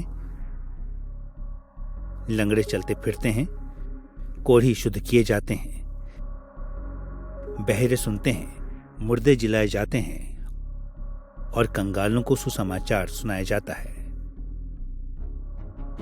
धन्य है वह जो मेरे विषय में ठोकर ना खाए। यूहन्ना बपतिस्मा देने वाले को दिए अपने उत्तर में यीशु ने यशायाह की पुस्तक में मुक्तिदाता संबंधी भविष्यवाणी की एक बड़ी संख्या को उद्धृत किया। उसने ऐसा इसलिए किया क्योंकि वह पुराने नियम की मसीही संबंधी भविष्यवाणियों की विभिन्न तरह की आशाओं को पूरी करने की प्रक्रिया में लगा हुआ था। यद्यपि उसने उन्हें अभी तक पूरा नहीं किया था, यीशु ने उन्हें उत्साहित किया कि यूहन्ना अपने विश्वास में किसी भी तरह से ना गिरे, क्योंकि इस तरह से मसीह का कार्य प्रकट हो रहा था।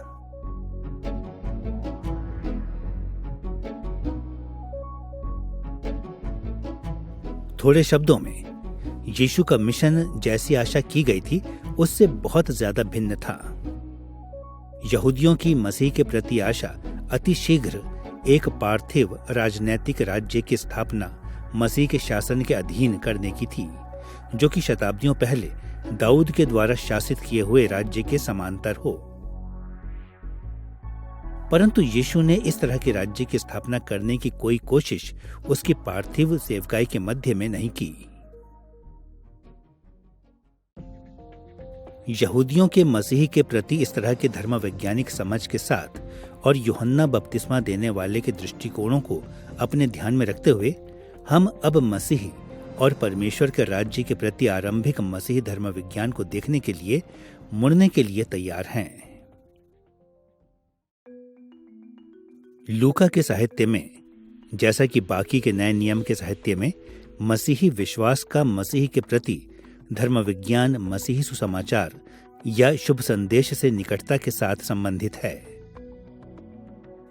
हम नए नियम के संदेश को कुछ इस तरह से सारांशित कर सकते हैं।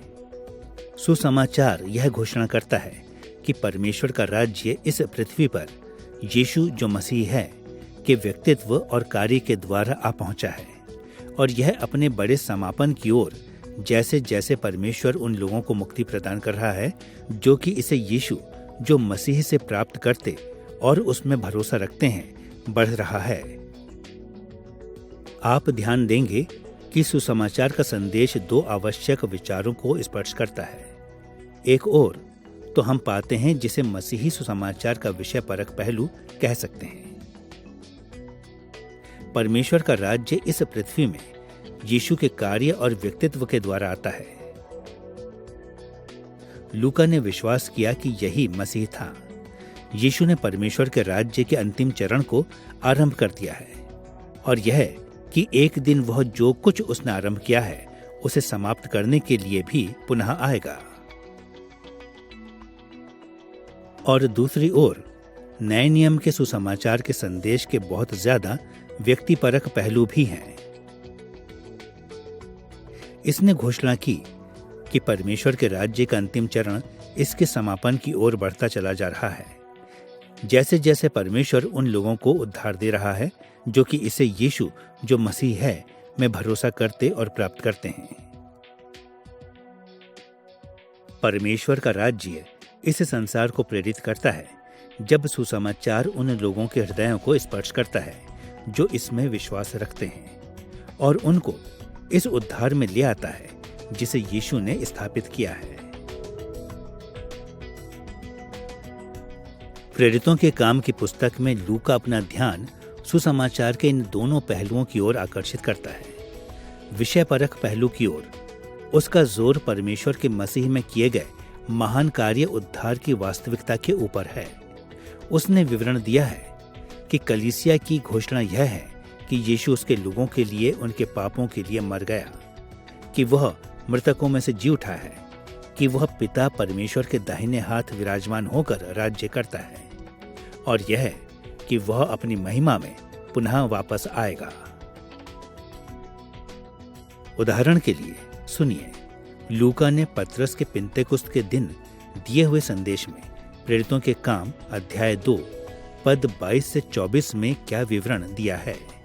यीशु नासरी एक मनुष्य था जिसका परमेश्वर की ओर से होने का प्रमाण उन सामर्थ्य के कामों और आश्चर्य के कामों और चिन्हों से प्रकट है।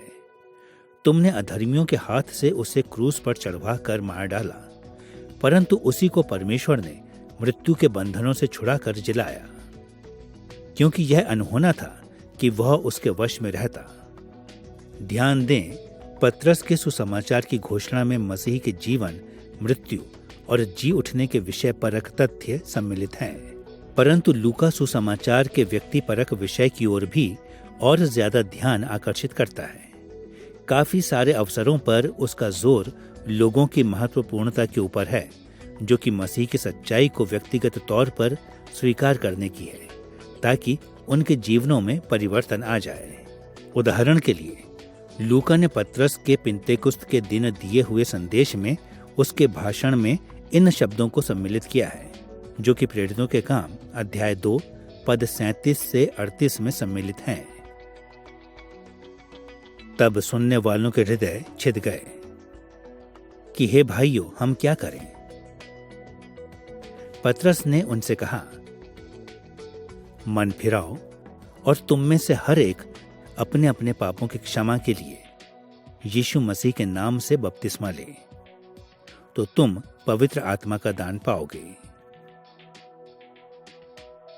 मसीह का सुसमाचार उन लोगों के हृदयों को छेद देता है जो कि उसे सुनते हैं।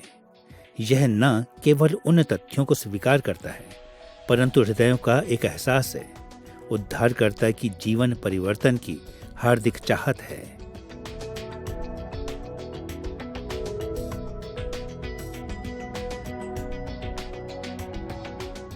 जैसा कि कहा गया है कि पहली शताब्दी में यहूदी धर्म विज्ञान में यह विश्वास किया जाता था कि मसीह एक राजनैतिक राज्य को एकदम ही स्थापित कर देगा, परंतु यीशु और उसके प्रेरितों ने यह सिखाया कि मसीह का राज्य धीरे धीरे कलीसिया के द्वारा और लोगों के व्यक्तिगत परिवर्तन के द्वारा विकास करेगा।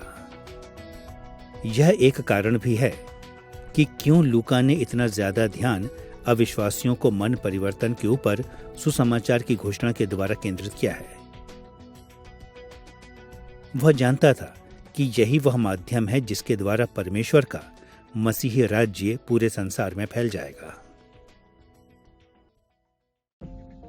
पुराने नियम के व्यापक रूपरेखा के दर्शन को मन में रखने के साथ हमें प्रेरितों के काम की धर्म वैज्ञानिक पृष्ठभूमि के तीसरे पहलू पर ध्यान देना चाहिए, जो कि लूका के सुसमाचार में इसकी नींव के होने से है।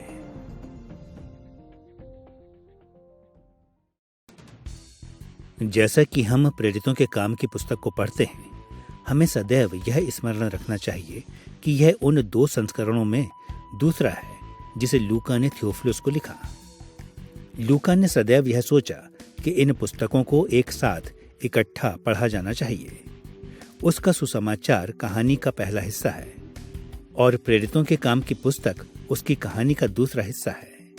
इस कारण प्रेरितों के काम की पुस्तक को सही तरीके से पढ़ने के लिए हमें चाहिए कि हम यह समझें कि कहानी कैसे निरंतर चलती रहती है, जो कि सुसमाचार में आरंभ हुई थी। कई ऐसे तरीके हैं जिनमें लूका ने सुसमाचार को हमारी समझ के लिए तैयार किया है कि हम प्रेरितों के काम के संदेशों को समझ सकें। परंतु हमारे उद्देश्यों के लिए हम हमारे ध्यान को परमेश्वर के राज्य के विषय के ऊपर ध्यान केंद्रित करेंगे, जो कि दोनों संस्करणों में चलता है। लूका के सुसमाचार में यीशु ने परमेश्वर के राज्य के लिए नमूने और लक्ष्य की स्थापना की और अपने काम को जारी रखने के लिए उसके प्रेरितों को तैयार किया। प्रेरितों के काम की पुस्तक में यीशु स्वर्ग में आरोहित हो गया है और उसके प्रेरितों को पीछे छोड़ गया है, जिन्हें पवित्र आत्मा के द्वारा सामर्थ्य दी गई है, जो कि सुसमाचार के द्वारा उसके राज्य को विस्तार करने के लिए दायित्वपूर्ण है। हम उन 2 तरीकों पर ध्यान देंगे जिन्हें लूका के सुसमाचार ने प्रेरितों के लिए प्रेरितों के काम की पुस्तक में राज्य के निर्माण के लिए तैयार किया है। सबसे पहला हम यीशु की ओर देखेंगे, जो कि राज्य को लेकर आया, और दूसरा हम प्रेरितों की भूमिका को यीशु के द्वारा स्वर्गारोहण होने के बाद निरंतर उसके राज्य के विस्तार में देखेंगे। आइए हम यीशु के साथ आरंभ करें, जो वह है जो कि परमेश्वर के राज्य को लाता है। संपूर्ण सुसमाचार में लूका यीशु को एक भविष्यवक्ता के रूप में चित्रित करता है, जो कि परमेश्वर के राज्य के आने के बारे में घोषणा कर रहा और एक ऐसे राजा के बारे में जो कि राज्य को अपनी सामर्थ्य से उसके सिंहासन से नीचे ला रहा है। यीशु ने स्वयं दोनों अर्थात इन विचारों को कई स्थानों में बोला है, परंतु उदाहरण के लिए हम केवल 2 बार ही इन पर ध्यान देंगे कि वह इसका उल्लेख उसकी सार्वजनिक सेवकाई में करता है।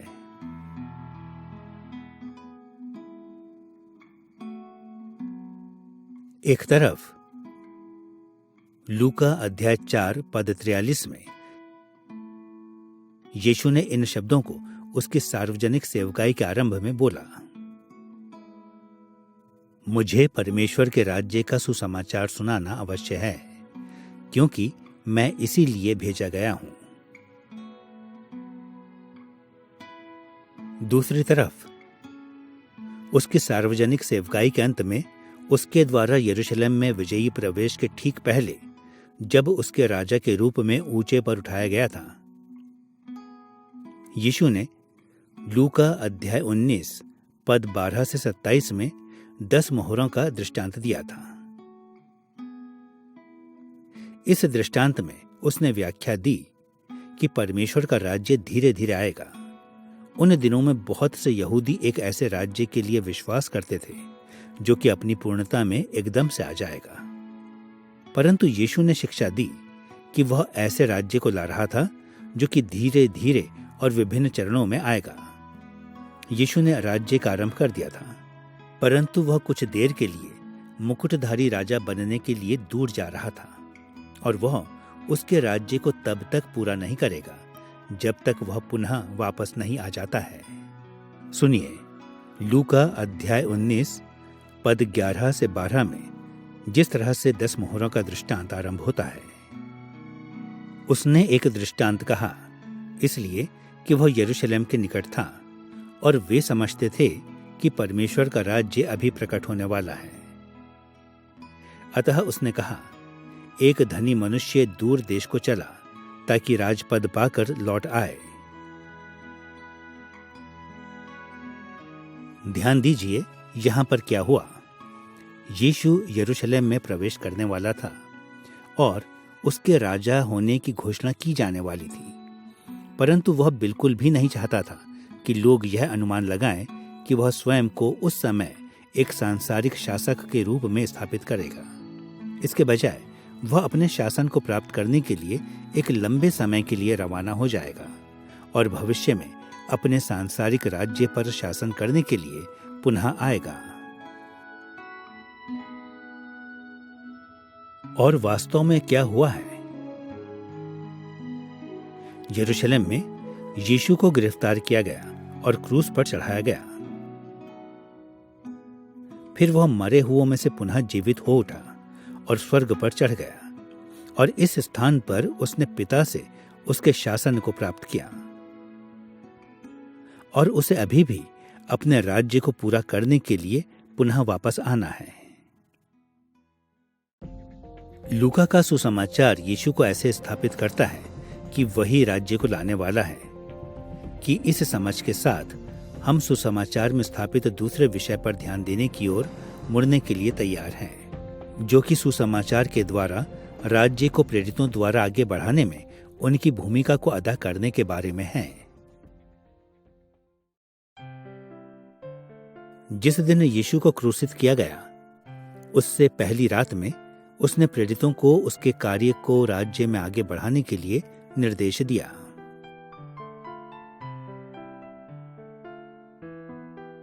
सुनिए लूका अध्याय 22 पद 29-30 में उसके द्वारा कहे हुए शब्दों को। और जैसे मेरे पिता ने मेरे लिए एक राज्य ठहराया है, वैसे ही मैं भी तुम्हारे लिए एक राज्य ठहराता हूं, ताकि तुम मेरे राज्य में मेरी मेज पर खाओ पियो, वरन सिंहासनों पर बैठकर इस्राएल के 12 गोत्रों का न्याय करो। यीशु ने उसके प्रेरितों को उसके राज्य में नेतृत्व देने वाले और न्यायी करके ठहराया। उनका कार्य था कि वह पवित्र आत्मा पर निर्भर रहते हुए जिस कार्य को वह छोड़कर गया था, उसे राज्य के सुसमाचार के प्रचार की घोषणा करने के द्वारा और इस संसार में राज्य को भर देने के द्वारा आगे बढ़ाएं। इस कारण हम देखते हैं कि लूका का सुसमाचार यह स्थापित करता है कि राज्य की उद्घोषणा करना यीशु का प्राथमिक कार्य था, और उसने उसके प्रेरितों को अधिकृत किया कि वे उसके स्वर्ग में रोहित हो जाने के बाद उसके कार्य को निरंतर आगे बढ़ाते रहें। और प्रेरितों के काम की पुस्तक ठीक वहां से आरंभ करती है जहां पर लूका का सुसमाचार अंत करता है। यह यीशु मरे हुओं में से पुनरुत्थान और उसके द्वारा स्वर्ग में चढ़ने, प्रेरितों को शिक्षा देने में समय को बिताने की व्याख्या करती हुई आरंभ होती है। सुनिए लूका के प्रेरितों के काम अध्याय 1 पद 3 से 8 में दिए हुए वर्णन को। और उसने दुख उठाने के बाद बहुत से पक्के प्रमाणों से अपने आप को उन्हें जीवित दिखाया, और 40 दिन तक वह उन्हें दिखाई देता रहा और परमेश्वर के राज्य की बातें करता रहा, और उन्हें आज्ञा दी कि यरूशलेम को ना छोड़ो, परंतु पिता की उस प्रतिज्ञा के पूरे होने की बाट जोहते रहो, परंतु थोड़े दिनों के बाद तुम पवित्र आत्मा से बपतिस्मा पाओगे। सो उन्होंने इकट्ठे होकर उससे पूछा कि हे प्रभु, क्या तू इसी समय इस्राएल को राज्य फेर देगा?